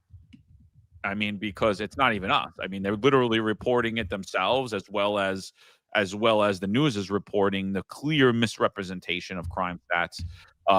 Victims are consistently telling us, "I was robbed," and we're getting reports taken for assault, or they didn't even take a report at all. Literal violent robbery, or I was assaulted, and I had to go to the hospital, but they made it a misdemeanor assault. And so we're not even questioning the fact that the crime statistics are misrepresented. They are, they clearly are. So the whole historic lows is ridiculous. You might be at historic lows, and that'll be due to the historic weather. But when you see stuff like this, a 75.6% discrepancy in the NYPD reporting in two different places, and it just goes back to the old thing. People like, same thing with the be careful, like with the podcast. "Oh, you got to be careful. You say a lot of things on there." I'm like, yeah, but you know what? They're my real opinions. It's how I really feel. I don't really have to second guess myself. And even if I change my mind later on, I don't care, because that's how I feel at that moment in time. I could go back and say, yeah, you know what? Well, I was wrong. I have no problem, because I'm telling the truth. And when you tell the truth, you really don't have to cover up in all these different places, do you? And what this shows is, when you're not telling the truth, you're going to have a hard time explaining all the discrepancies that come out time and time again with the news stories, with what people are saying, what people are seeing, and what you yourself are even reporting. real hard to keep up. Again, absolutely disgraceful. There is zero integrity of crime reporting across this country, and that should be changed immediately. And that affects public safety more than woke judges, more than woke politicians, more than criminals. The manipulation of crime stats is the deterioration of society. It literally will lead to the deterioration of every piece of quality of life, because you give these leftist progressives all the talking points they need. Jumaane Williams was celebrating the How Many Stops Act.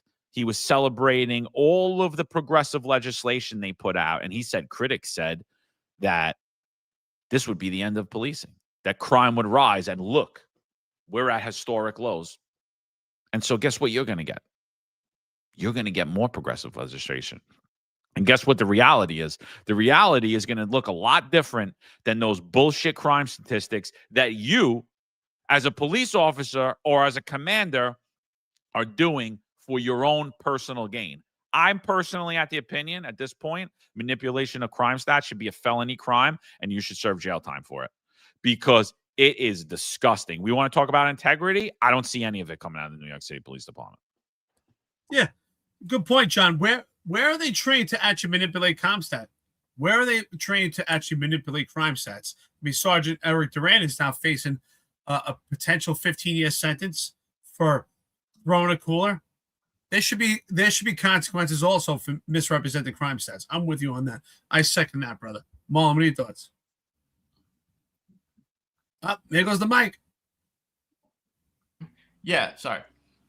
I don't know what to think of this. I think there's a lot going on and a lot of manipulation. When it comes specifically to the hate crimes, I think there's a lot of manipulation going on there. And I think we need to keep our eyes on that, because you look at, when you zoom out and you look at the national media and what they're trying to do, and the national politicians, you see there's clearly an agenda going on here. And I don't know what to think of this yet, but I think we need to keep watching on this. I 100% agree though with John that there is clearly manipulation going on with crime stats. Okay, and the reason is because they're facing budget issues and manpower issues, and that all the problems in New York City are coming to a head, in my opinion. And they're coming to a head because of the global macro environment that's happening to the world right now, and the global economic situation, not just in America, which is clearly we are in a recession, and there's clearly a lot of job losses going on, and there's a lot of ramifications when there's a lot of job loss, and money's not flowing through the system like it once did, right? And again, they have no choice but to manipulate crime statistics, because they don't want you, the public, to be aware of what's really happening under the seams, because then, again, they face consequences. And what's the one thing we certainly learned from this episode is that they want to live in a consequence-free environment, and that trickles from the perp on the street up to the politician in City Hall. They don't want consequences. Okay. So I think they're 100% manipulating crime stats right now. And I think there's a lot going on with hate crimes that they want to use for their agenda.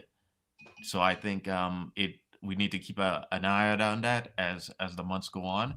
And we need to, zoom out and see how they're trying to manipulate us into their larger agenda, which, as I've said many times, I won't go on deep into it, but it's an ID for you. It's an ID for you to be able to access the internet and be able to speak out against them. And it's an ID, a national ID and a digital ID. So that's what I'm thinking on this. Yeah, just I came across this yesterday. I thought this was so good. So you see a big tiger on top of police headquarters. So that's the old One Police Plaza, if you want to say. I believe it was on Mulberry Street. And on top of it, there's a tiger. That tiger represents Tammany Hall. Tammany Hall was the Democrat machine of New York City that controlled basically, you know, they were consistently winning elections. You know, basically the same thing that we're seeing now with the one party rule in New York City and across New York State. That was Tammany back in the day, but their symbol was a tiger. So that's the Tammany tiger. It's on top of police headquarters. All of the police commanders are in the window, and you see the tail coming out of the front door. And on the end of the tail is a policeman, right? It's telling the public and like being part of this investigation and their investigation.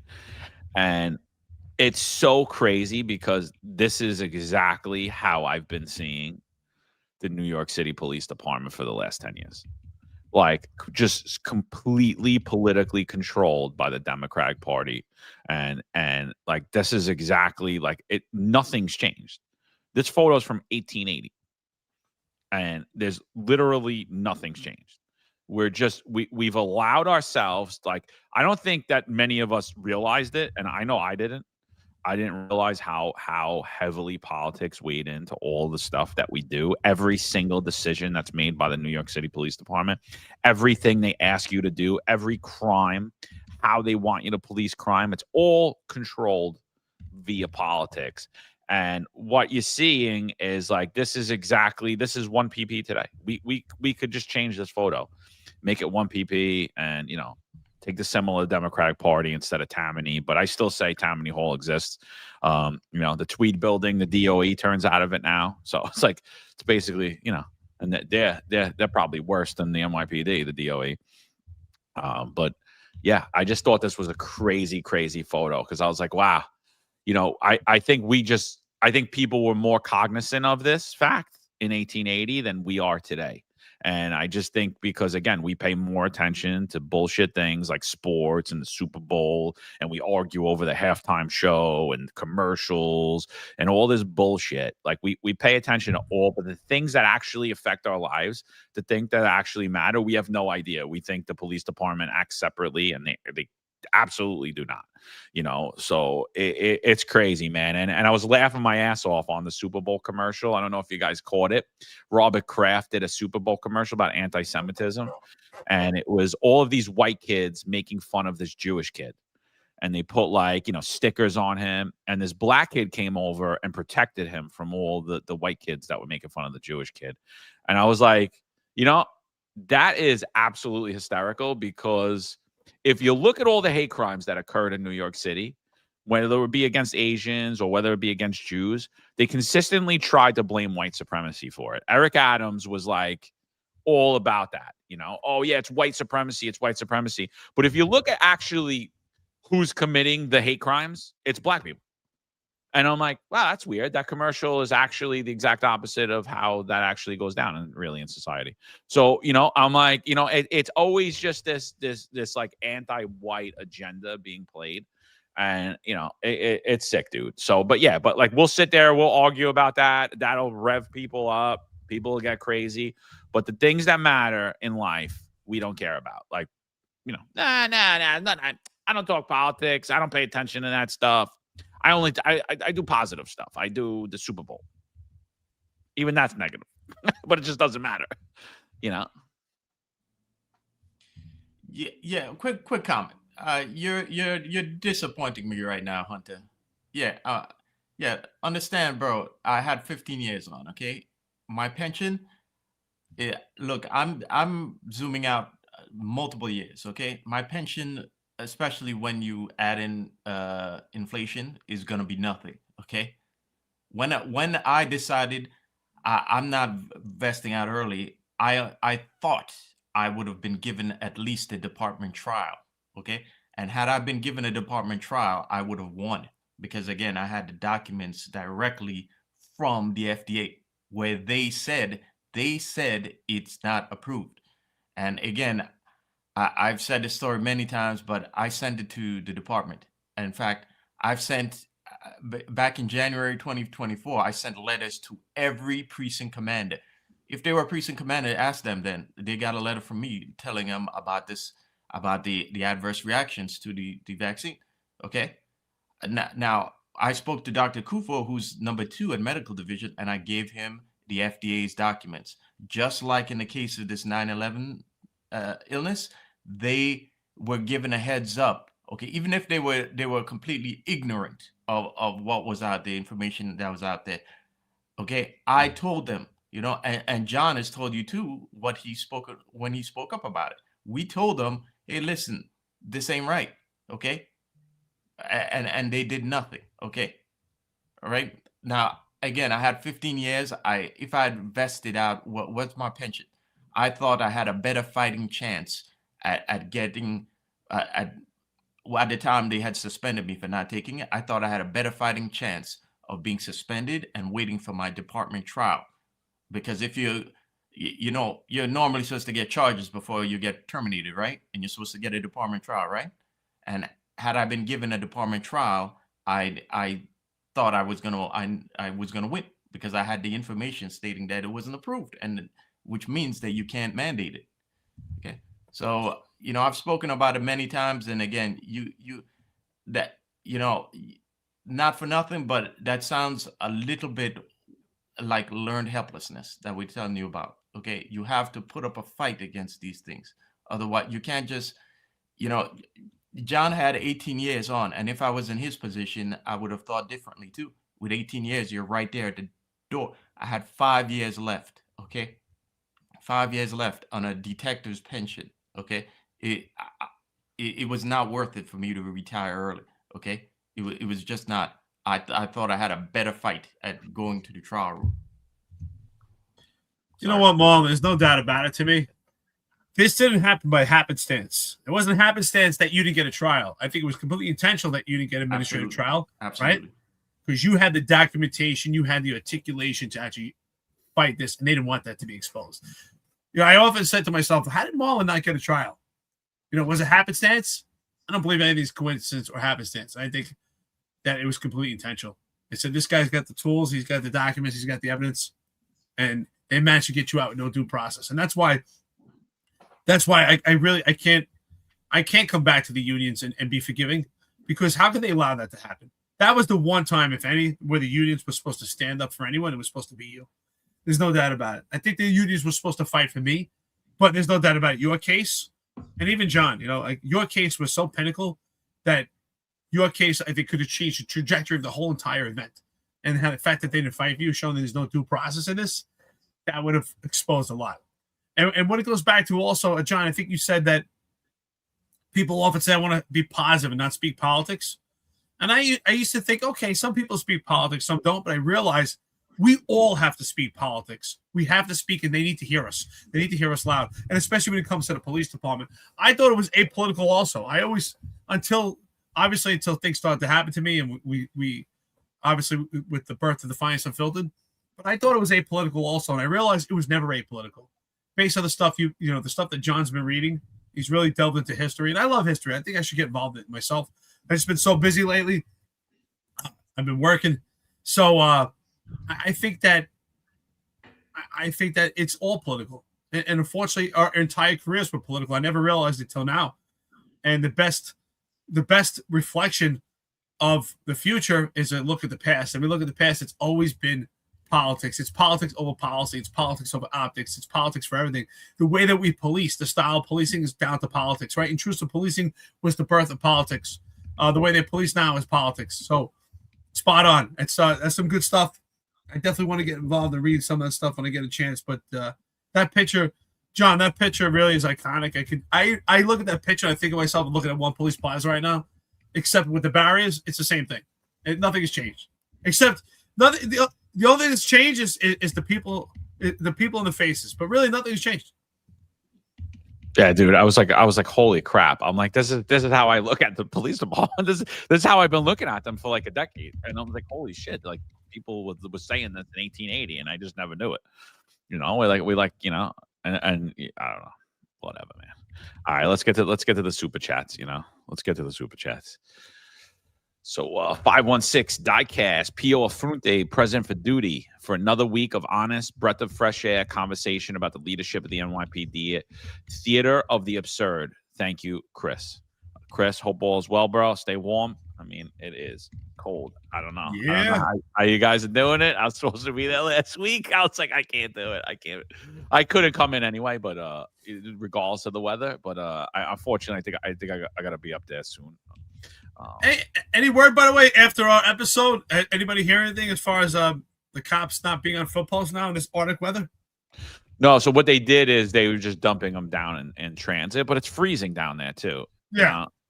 That's what they've been doing. They've just been dumping them in transit. It's like it's a huge waste of money. It's really like the laziest thing they could do, and it's so stupid. It's so dumb. It's like it's really like it's I don't know, whatever. I guess Bob, we didn't go to Harvard, so we didn't go to Harvard, and we were actually cops. So who the hell would want who the hell would want our advice? Yeah, but what do we know? What do we know? We only ever did it, Guns and Cafe. Oh, I like that name. What's up, brother? Welcome to the show, Guns and Cafe. Huh? That's a good name. Yeah, that's a good name, bro. Coffee and donuts, baby. What do we got? Says 100%. That's why I call retired guys I know once a month and try to have breakfast, dinner every quarter.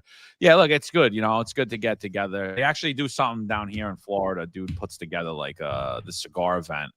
It's like all retired NYPD guys, a lot of other law enforcement there. I'm gonna start doing that. I think, because I think I'm gonna try to ease up on the chip on my shoulder a little bit. John, you should have like a retirement reunion, but you have to have vested before 20 years. That's it. That's it. It'd be a couple of us. It'll be a couple of us. Yeah. Let's do it, baby. So it's told to you back when. Marlon addressed this already. Said police work is like going to the club. You can't dance every single song. Sometimes it's not worth it, and throwing a cooler at someone on a scooter for a drug bust is just not worth it. I mean, so I gotta agree though. I gotta agree with what you're saying, man. I mean, and I get more, and I get your point. Like you're like saying, well, don't do anything. You like but like, what should they do? Like, what should you go out there today knowing what you know now and act to go and do proactive police work and it not be in your training? And unfortunately, 99% of what you're going to do when you're doing proactive police work is not in your training. They cannot train for situations, It's the same thing like in the Bible. Like my argument with the Bible, and it's still till today, is like, I'm like, look, I think the Bible's a great book. I don't care if you believe it or you don't believe it.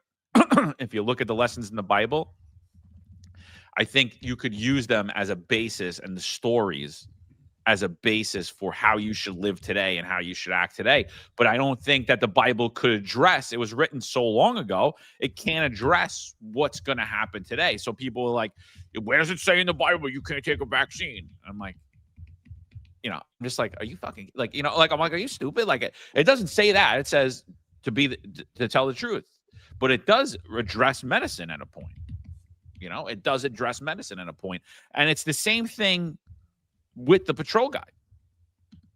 You look at the patrol guide, it's telling you a basis of how you should react in a situation, but every situation has so many variables that it is impossible to write it out. Any situation we talk about, it's never going to be the same way twice. It is never, ever going to be the same way twice. You could stop the same crime in the same neighborhood 1,000 times in your career, and 1,000 times the outcomes and the instances are going to be totally different. And so like when they're like saying don't act, you have to act within your training, that is a very, very slippery slope. Like what do you think about that, Eric? Like I agree. I totally agree with it's told you so back when. Totally agree. I totally agree. It's not worth it. I understand what you're saying. She or he, excuse me. I get it. But sometimes in police work, you don't get to pick the dance, right? You get stuck with the fat girl. Sometimes you just have no choice. Sometimes you pick her. Sometimes they pick you. And that's why I think I think sometimes what are you gonna insult them, not have the dance? So I think especially if you're a patrol cop, you don't really have a choice of what jobs you go to, what you summon to. You could argue, I guess you could say you could argue in Sgt Erik Duran's case, an intrusive unit, but he's also the situation's already played out at that point, right? The fleeing perpetrator is already out there, and at that point, do you just stop at that point? It's kind of tough to just halt at that point. So I don't think you always get a chance to pick the dance. Sometimes they pick you.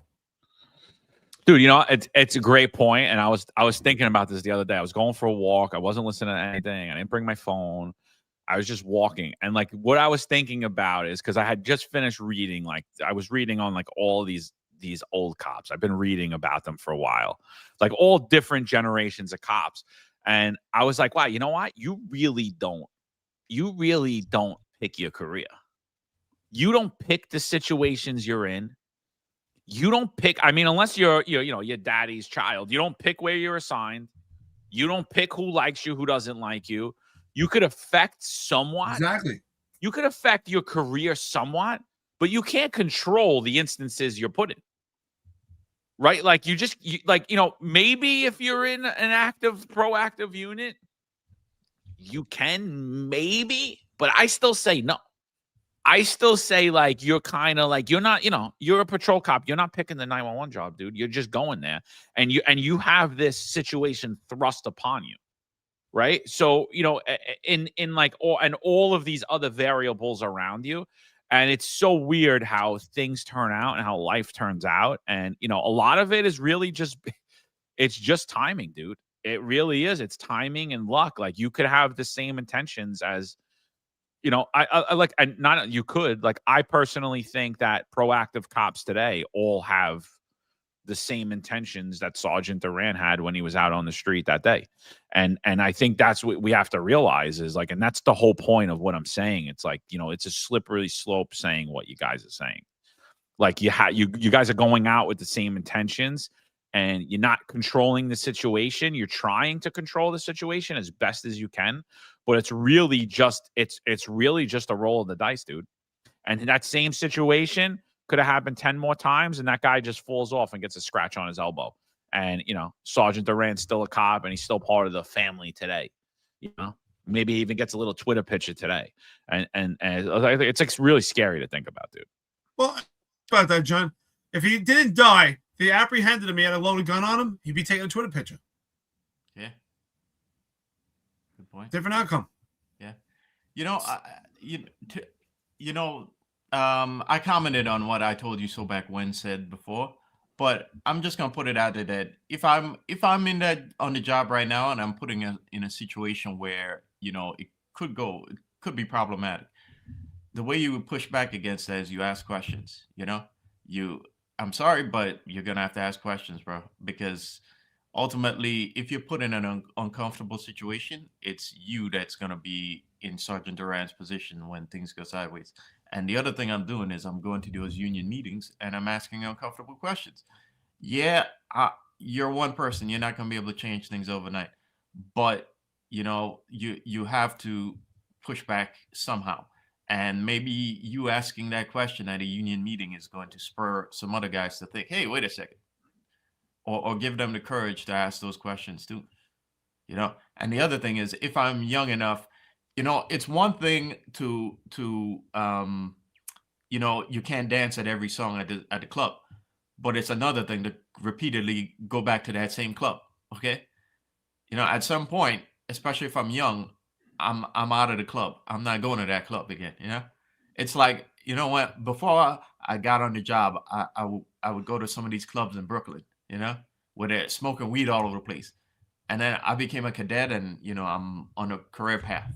I'm getting in the academy in a year, right? I'm not going to those clubs again. If there's a chance that I might get shot up in the club, or there might be a fight, or there might be some nonsense going on in club, I'm not going back to the club again. Okay, it's not happening. So this is what I do. It's a difference between not wanting to dance at every song and then you repeatedly go back to the same club again. Yeah. This is just what I'm thinking, and like I said before, I said what I said about this comment. It's just the implications are, if you're not going to dance every song, there are implications for that for those of us who are still living in the city and who still who have to live within this lawless environment. You're actually telling us to leave, okay? if you're not pushing back and you're doing nothing, you're telling us to leave. And ultimately, you don't want us to leave because the environment will get even worse for you. Not only will the funds leave, like I said, but you're all going to be left with people who are all lunatics and who hate you even more. And you're going to do your 20 and get out by doing as minimal as possible, but you're still going to be very miserable and unhappy in those years. So something for you guys to think about. And I don't mean to philosophize on this one point for an hour, but like just real quick, like I mean, to me, I'm sitting there and I'm just putting myself in the shoes of a proactive guy. Do you pursue a scooter today? Do you pursue someone on an e-bike today? And do you try to stop them today without training? Like, I think you're out of your mind. And I think that the union should be demanding this immediately. Like, what's the training to dismount somebody? When do we do it? When do we don't do it? What could we use? What can't we use? You know, I would be demanding it today. Like, I'm just like, you know, look, you can't just run out here like an idiot, because if you do, I mean, shit's going to happen and you're going to be hung out to dry, and it's not just your life. You know, if you're married, you have kids, it's their life too that you affected, you know? So you gotta be kind of smarter than that. And like, so that's my question. Like today, like if we're out there today, we're young cops, are you going to try to dismount somebody from a scooter today? I don't think I'm gonna. I think I'm going to be demanding. I think I'm going to be saying, well, what do you want me to do? Like, all right, yeah, he took off. What was I supposed to do? The only thing that was available is a garbage can. Should I throw it at him? I have my ass. Should I throw it in his wheels? You know, because I've seen that before. You've all seen that. Maybe he's even done it. Open your ass and chuck it at the guy's wheels, right? Is that smart? I'm not doing that. Anybody that does that now, that's not in your training. You know, like, well, do you do it? I'm not doing it. Yeah. What's the memo? Because this is what the Q teams are doing now. I mean, technically, are we trained? There was a couple times I had fleeing perpetrators that committed robberies, and I was famous for it. I used to do it all the time. I'd be in Manhattan or I was in the Bronx, and let's say I'm running after somebody who's 17 years old and I'm 40. I used to tell people, hold on, give me a bike. And I would take the bicycle. I would tell them, wait here. I would take the bicycle, chase down the perpetrator. I would throw the bike down, tackle the perpetrator, and then afterwards I would call them and say, oh, I got your bike. Well, technically, was I trained in that? No. So if something went bad, I would use my resource. Something went bad, I was in trouble. But to all the people out there, let me use the bicycles. Thank you. I appreciate it. Were you bike trained? I'll tell you, yeah, I was bike trained. Oh, you are? Okay. Oh, then you good. But I wasn't trained to use other people's bikes. Yeah. I used to do it all the time. It wasn't department issued. You're right. It wasn't. Exactly. Yeah. But I'm doing all the time. Hey, listen, give me a bike. And I would take the bike and chase down the perpetrator. You know, because that's it. The perpetrator was looking for me looking for someone running. They didn't realize I'm on a bike, and I used to just jump off the bike and grab him. I always wanted to go to that training. I heard that was a good training, the bike. It was actually pretty cool. Yeah, you go downstairs with the bike. Yeah, it's cool. Yeah, actually, that's the first day. Most people, they when they fail out, they can't make it over the little curb because you got to do little bunny hops. Yeah, I heard that. I was like, they were like, people can't. You think people can't drive on this job? They're like, they can't ride a bike. I was like, oh, no, I can't. No. Like, how can you hop? Like, where'd you grow up? You can't hop a curb? Like, I don't know, man. I used to do all kinds of fancy stuff with bicycles. Yeah. But so if you're a cop running after someone, grab a bicycle. It's a lot easier. Work smarter, not harder. Quick story. You know, I was scooter trained, but on paper, but I never actually went to the training. You know, I remember getting a detail from a sergeant, and he was like, "Hey, Bethel, you got the scooter detail." I'm like, "Sergeant, I'm not scooter trained." I'm like, "I'll do it, but I'm not scooter qualified at all." You know. I had to do this like 3 times, and they all thought like Bethel was trying to avoid the scooter detail, you know? Oh, that's hilarious. Yeah, it was hilarious. I don't know who, somewhere along the line, somebody put me down on paper for it, but I was never scooter qualified at all. Don't worry, I was a lieutenant. I never went to BMOC. Well, you gotta get a trike. Yeah. So the Smith baby. He says Pantaleo was wrong by NYPD Lieutenant Chris Bannon, denied his court tour, lost time, sent him after Garner. Danny should have been home. Coward boss set him up. You know, I won't blame Chris Bannon. I blame the entire job, dude. It was a series of events that led to that incident, and they left Danny out to dry for it. you know, That's and true. it was a series of events. Chief of department's office was breaking balls about communications that they were getting about this guy selling Lucy's and marijuana in front of this guy's deli. Dude was complaining. He was scared to confront him. He was a big dude. That communication went down. CO in the 120 got his balls broke. He went to Bannon, who was the SOL. Bannon sends out Pantaleo, one of his best cops. Eric Garner has a heart attack, decides to resist arrest, has a heart attack, and dies, and they blame Danny Pantaleo for it. You know, I can't blame Chris Bannon. I blame the series of events that happened from the NYPD, and it was wrong, man. And it's still, till today, it was a pivotal point in policing history, and I don't think that anybody really gives it the respect that it's due, or Danny the respect that he's due. I remember at the time, though. I remember we all put up a collection, and I think we raised pretty good money for Danny. Not worth it to last a lifetime. It wasn't money that lasts a lifetime, but I think any cop that's involved in like proactive police work and they lose their job as a result. I mean, we can't hand these people like $1 million at least. I mean, how hard is it for you to all use put $100 in? But you got assholes like Juju who wouldn't. It's disgusting, man. So horrible. Sleepy Joe. Brother. Well said. Sleepy Joes. Let's put it up to a vote. Let the voters decide what crime and what are arrestable offenses. Voters have clearly made them up in their minds on how they want to be police, if at all. I mean, look, it's a fair point, dude.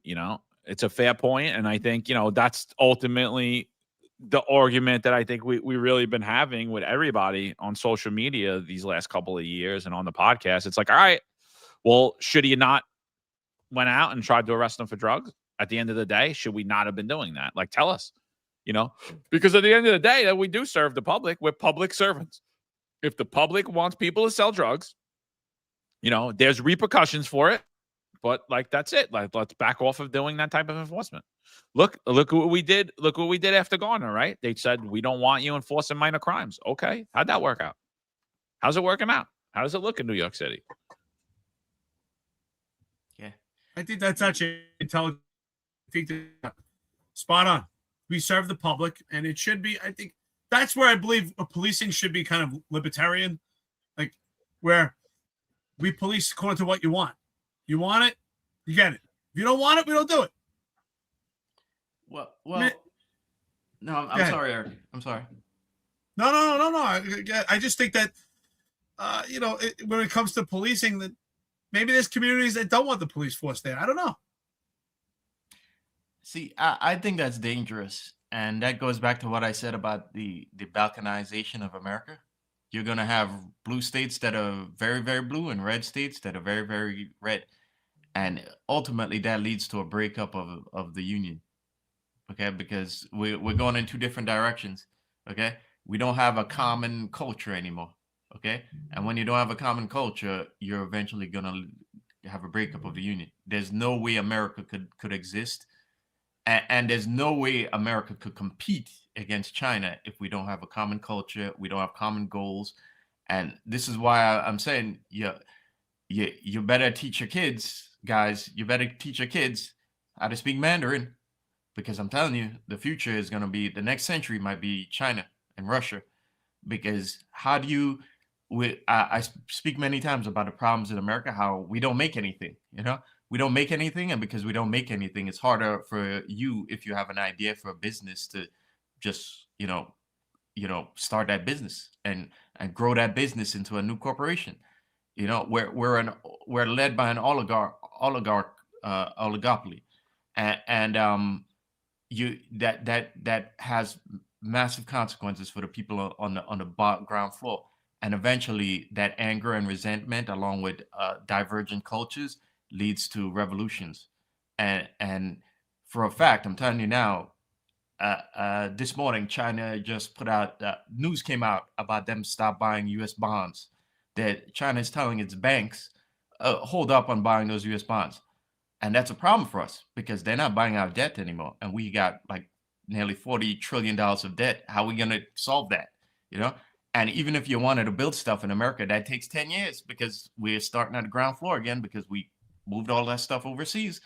So how do we build from the ground up again when we have two divergent cultures? You know, you got people in New York, they don't even want safety. Okay, you don't want safety, you don't want public, you don't want police doing their job. How are you gonna have a business building in there? Okay, how is mom and pop gonna open up a shop if they got to worry about being robbed or you know, all these other consequences of living in a consequence-free environment? It's not going to work out, you see. And the other thing is, all the best people are going to leave the consequence-free environment, and they're going to go where their money and their lifestyle are much better, and the future of their kids is much better, which is going to be down south. Okay, so again, I don't think we really want that, because that leads to a new civil war and a breakup of the union long term. Yeah, you know, I like, look, I hear what you're saying, but I don't agree, because I think, you know, there, like, elections have consequences, dude. And you know, you're basically, your vote is to dictate the direction of you want your city to be in. And unfortunately, the direction of the city of New York City is not in the direction that we believe is common sense, right? Like, I mean, 1 million people voted for Zohran Mamdani. I mean, it might be 800,000. There's a lot of people have a lot of discrepancies with the New York voting system. But the Republicans and the Democrats don't care, because ultimately they're not trying to clean the voter rolls. They're just trying to control it, because they're all guilty of it, in my opinion. But the thing like that, you know, like in 2020, when everything was raging, I had a conversation with a dark-skinned Spanish guy. I'm not going to blow his name up, but he was a high-ranking civilian, right? He was a high-ranking civilian. And what he said, he was a real moderate guy. I wouldn't say he was like a hardcore conservative, and I wouldn't say he was a lefty either. Like a pretty moderate guy. But we had some good conversations. And what he said is, you know, all my friends hate the police. And what I tell them always is, like, let's split the country in half. Where do you want to live? Where do you want your kids to go to school? We'll split it in half, where the cops are doing broken windows and they're stopping everyone and they got stop, question, frisk. And then we'll go to the one where the cops aren't doing stop, question, frisk. Where are you and your kids? Where do you want to open your business? Where are you going to go to work? Where's your wife going to go to work? Where your kid's going to go to school? And they all tell me where they do stop, question, and frisk. You know, and so, like, that's theoretical, but people have to realize it sometimes in order for what they think and their thoughts and their like to really get change. And I think that at the end of the day, I think it really is up to the will of the people, you know. And unfortunately, I agree with you that it's bad. I don't think it's a good thing for the country, but I think that's where we're headed. And I honestly think it has to happen for us to reverse course, if we're going to reverse course at all, or if we're just going to, you know, I don't know. Maybe I'll go back to Macquarie, Sicily, you know. I'll go live in a 500-person town, and I'll be a fisherman. You know, I don't know.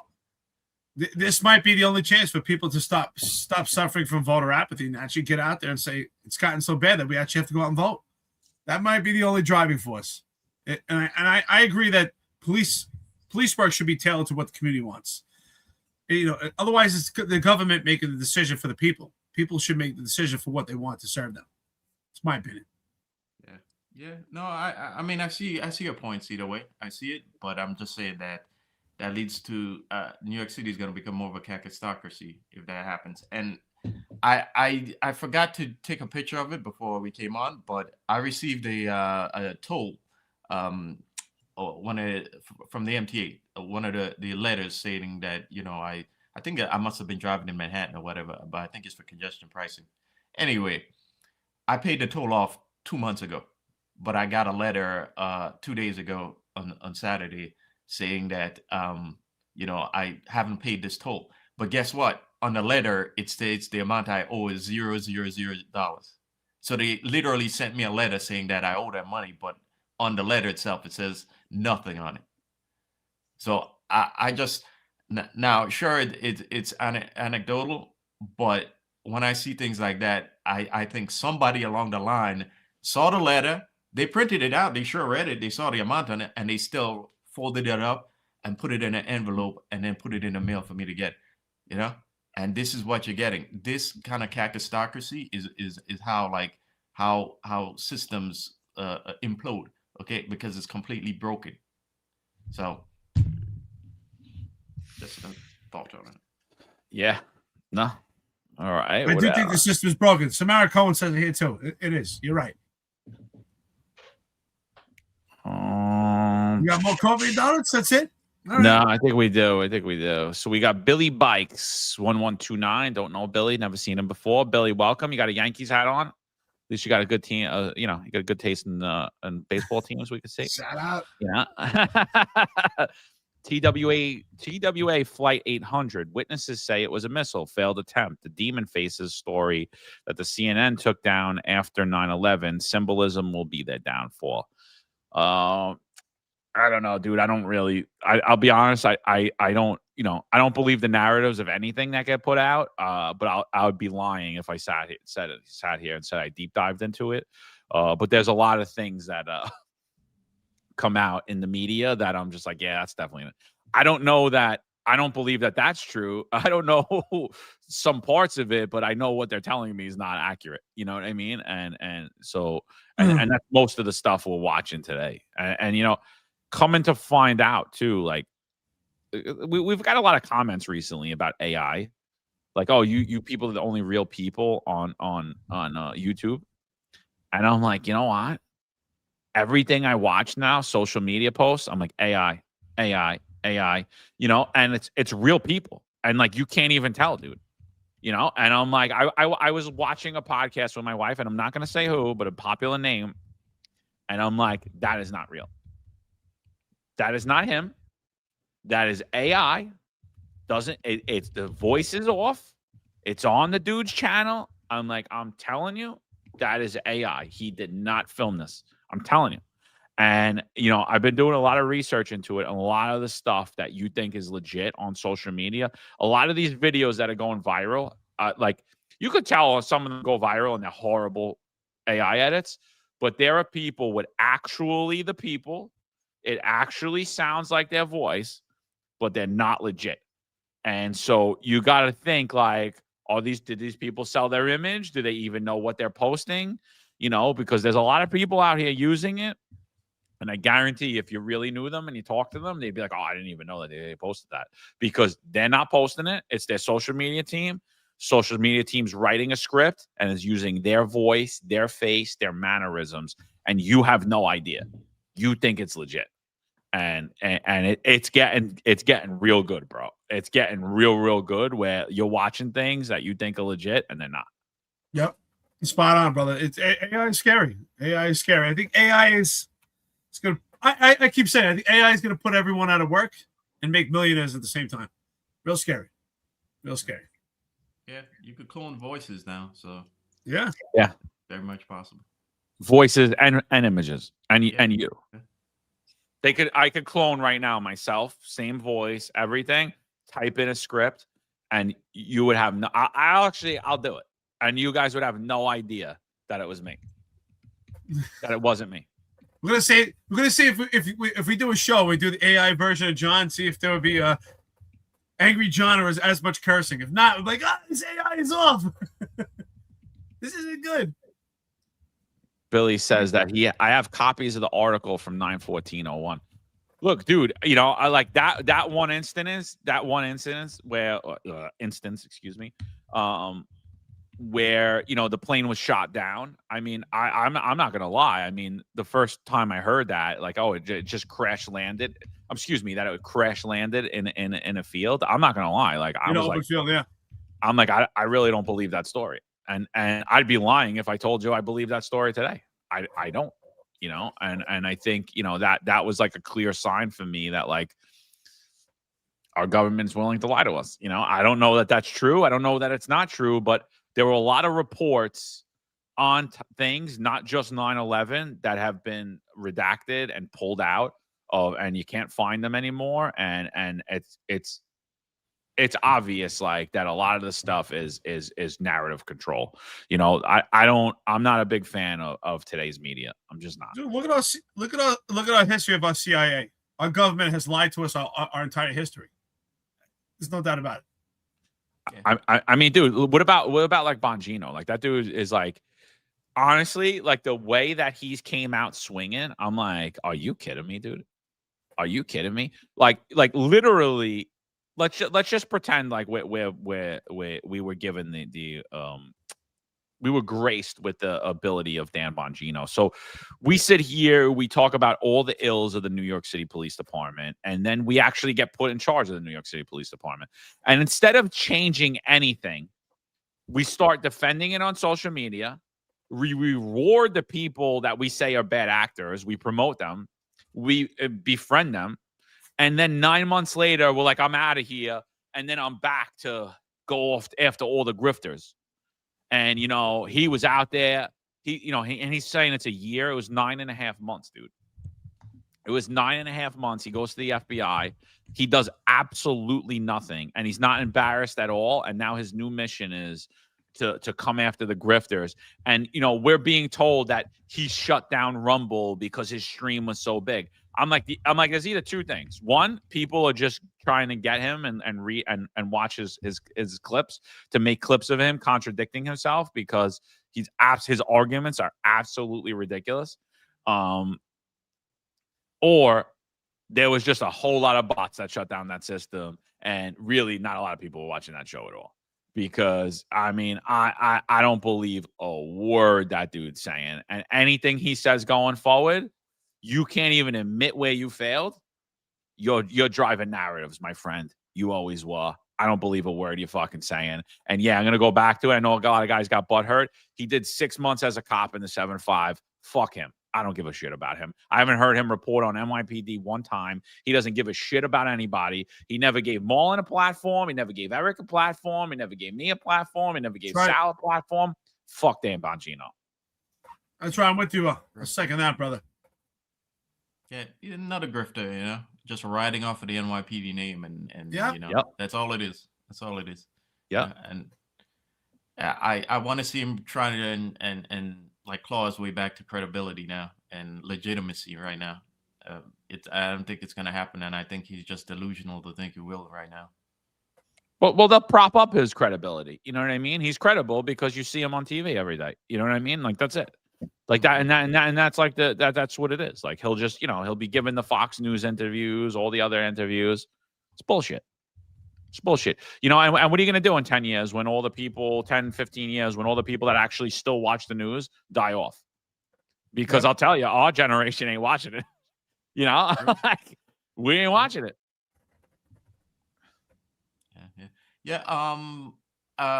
Somebody in the chat mentioned something about conspiracy theories, and I just want to point out that conspiracy theories, yesterday's conspiracy theory is tomorrow's early warning, and it's also investment alpha. Okay, now here's something to think about. If you thought 9/11 was there was more to it, and it was a conspiracy theory, and then you looked and you said, oh, this is connected to money. How much money would you have made if you had followed that money from 9/11 right now? Right? How much money, if you believe the scamdemic there was something more to it, and you invested accordingly, where would you be at? Okay, so if it's a conspiracy theory, then how come the money keeps flowing with that conspiracy theory? It goes in those directions that the conspiracists have said it does, you know? So just a little something to think about, guys. Oh yeah, absolutely. I think this is our last super chat or coffee donuts. You ready? Yeah. Snake Splitskin. Well, no, I missed one too. I got to get on it. So Snake Splitskin says Bongino lost all credibility. I mean, I definitely lost it with me, bro. You know, I don't hate on anyone that wants to listen to him, but I don't know how y'all like. It's sick to me. Samantha Guccione. I never seen this movie. This actually came up. I had a little party last night at my house. This movie came up. I'm intent on watching this. They're like, dude, I was like, dude, you have to watch Idiocracy. It's exactly where we are right now. He's like, you have to watch it. And so I thought that was hysterical. I gotta watch that too. So I gotta watch it. From what they were describing, it sounds real good. I heard of it. I never watched it. Yeah, I'm definitely gonna watch it. I never seen it. And then Jason, last one, he says, good show. We see things differently sometimes, but always respect the team's perspective. Jason, thank you. Like that, that's it. Look, it is what it is. I'm just disappointed in it, dude. I'm disappointed in everybody. And like, really, like, are you going to run out there and chase dudes on scooters? I'm not. I will try to rip people off. If any of my kids or my nephews or any of them join the NYPD, and to my friends on there now, and I'm telling them, like, you're an idiot if you do it, dude. Like, you're stupid. At some point you got to think about your kids, and you got to think about your wife. Job, you could love it all you want, but it doesn't love you back. I mean, and it's 3 examples of it right here. Yeah. And remember, and that's a key point. Remember, when these upper echelon leaders, when they put out information, make sure you're listening. If you're active and they say there's training going on, ask, okay, you say there's training, where's that training manual? Get the training manual, keep copies of it. It doesn't exist, but ask questions anyway. Hold them responsible. Obviously, you can't say, oh, you're full of shit, right? But you could do it in a nice way. Say, okay, you said there's training. Where is that manual? I want that manual. Yeah, you got to defend. You got to protect yourself, especially if you're an intrusive unit. If you're in a unit doing intrusive police work, you have to protect yourself. So, and be mindful of what's going on out there. And yeah, unfortunately, we've gotten to the point you have to cherry pick your policing. It's unfortunate. Like I said, you go to the dance, you don't necessarily have to pick. They might pick you, but as Marlon said, maybe you don't go to that club. So, cherry pick and be smart out there. Yeah. And 26 and out says, any updates on the sergeant allegedly driving the wrong way? Look, we spoke about it, I think, last show or the show before. There hasn't been any updates. She hasn't been arrested. It was a weird situation. It doesn't look right. I don't know what happened there. She vested, and supposedly she pulled the papers, and then she was modified, and then she was suspended. Like, none of it makes sense to me. It's not the way I would expect an investigation into a death in regards to a collision to be handled. And I think if I was related to that person, I would be up in arms, and I believe that they should be. And I think when the details come out, I think a lot of people should get in trouble. Yeah, I actually saw something out there about it. I can't find it now, but I don't know if it was Sal or somebody who put out something about it, but I think that we need to keep an eye out on that long term.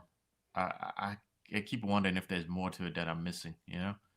Like, it just seems the entire situation just seems a little weird. Yeah, sure does. It doesn't look right, because we all know how investigations are supposed to play out, and that is not ordinary. That is not routine. It's completely outside the box, and people have to start asking questions. Oh, it's like, like I said, if it was your family member, do you want a full investigation at the scene, and then what's going on with the NYPD? If she did nothing wrong, why is she getting, why is she getting modified, and then why is she getting suspended days later, and then why she vest, and now she's pulling a paper? Like, what's happening? Like, if I'm the family, I'm gonna be like, I'm highly upset about it, and all of us should be. Look, it's like I said, it's a weird situation. Yep. How's it for life says it great right here. Sergeant gets fucked for a cooler. Sergeant gets over a DWI death. You're absolutely right. Spot on. Yeah. I agree with that. Yeah, absolutely. Yeah. So Billy Bike says, justice for the kids, for God and country. Yeah, man. That's what I mean. And I think that's ultimately what we're talking about, like the distortion of the justice system in America, and especially when it's relating to NYPD cops. I mean, that what 26 and out is talking about, that's really a distortion of the justice system. Left the Holy Name Society party, doesn't look too good politically for the job. There's an open bar, and again, I got my own issues with the Holy Name and the Cops for Christ and basically every other organization. You want to go down that rabbit hole? Here we go. All right. And 26 and out says, be safe and stay warm. All right, peoples. All right. Yep. Any last thing? Any last words of encouragement? I mean, I think everything's good. Crime's down. We're at store close. Just want to say, like, share, and subscribe. 2 hours and 54 minutes into it. And of course, tomorrow, check out 10-4 Tavern. Great show. They've been putting out a who's who cast of characters. Wednesday we'll be back, and of course at night your weekly show, The Executive Perspective. So yeah, thank you everyone. We appreciate it. Find us Unfiltered. Be smart out there. If you're an active cop, unfortunately you do have to cherry pick. It's a shame. That's what it's come down to. So and support each other, not just in but in life. Yeah, and tomorrow 7:05 p.m. Make sure you check out 10-4 Tavern. They're having retired NYPD Lieutenant Commander Vernon Geberdon. He's going to be talking about his book, Practical Homicide. Check that out. And just if you guys could, if you're watching or listening to this later, if you could do us a favor, if you could like this episode, after you like it, a hype button will come out. If you could just hit the hype, that'll help us. We've caught Ron that he's not liking our videos because I was like, why isn't this hype button coming up? And then I'm like, and like I said, I always every show I watch, even if I don't like it, I hit like just because I'm like, all right, they put the time out, like whatever. The hype one only comes after you hit like. We got you, Ron. We got you. Busted. How about that? That's great. Interesting. Yeah, because I was like, where? Because I was like, oh wow, where is this? Like I was like, I remember that he texted about it, and then so I forgot what I watched yesterday, and I was like, oh shit, it's really not here. Like, where to go? Why is it on all the other videos? And then I was like, oh, I didn't like it, and then I just liked it, and I'm like, oh, that's why. Then the hype button just appeared right after that. Yeah. The sequence of events. Yeah. No, so we got you, Ron. I told them, I'm like, it's not on every video. But that certainly explains why. You gotta hit that like. It only pops up after the like. So if you guys could do us a favor, hit the like button. It helps move us up in the algorithm. We appreciate you. We had about 600 people on here this morning. Appreciate everybody for joining. Molly, got anything before we run, brother? Nah, stay warm, guys, because it's freaking cold in New York. I'm freezing right now in this room. Yeah.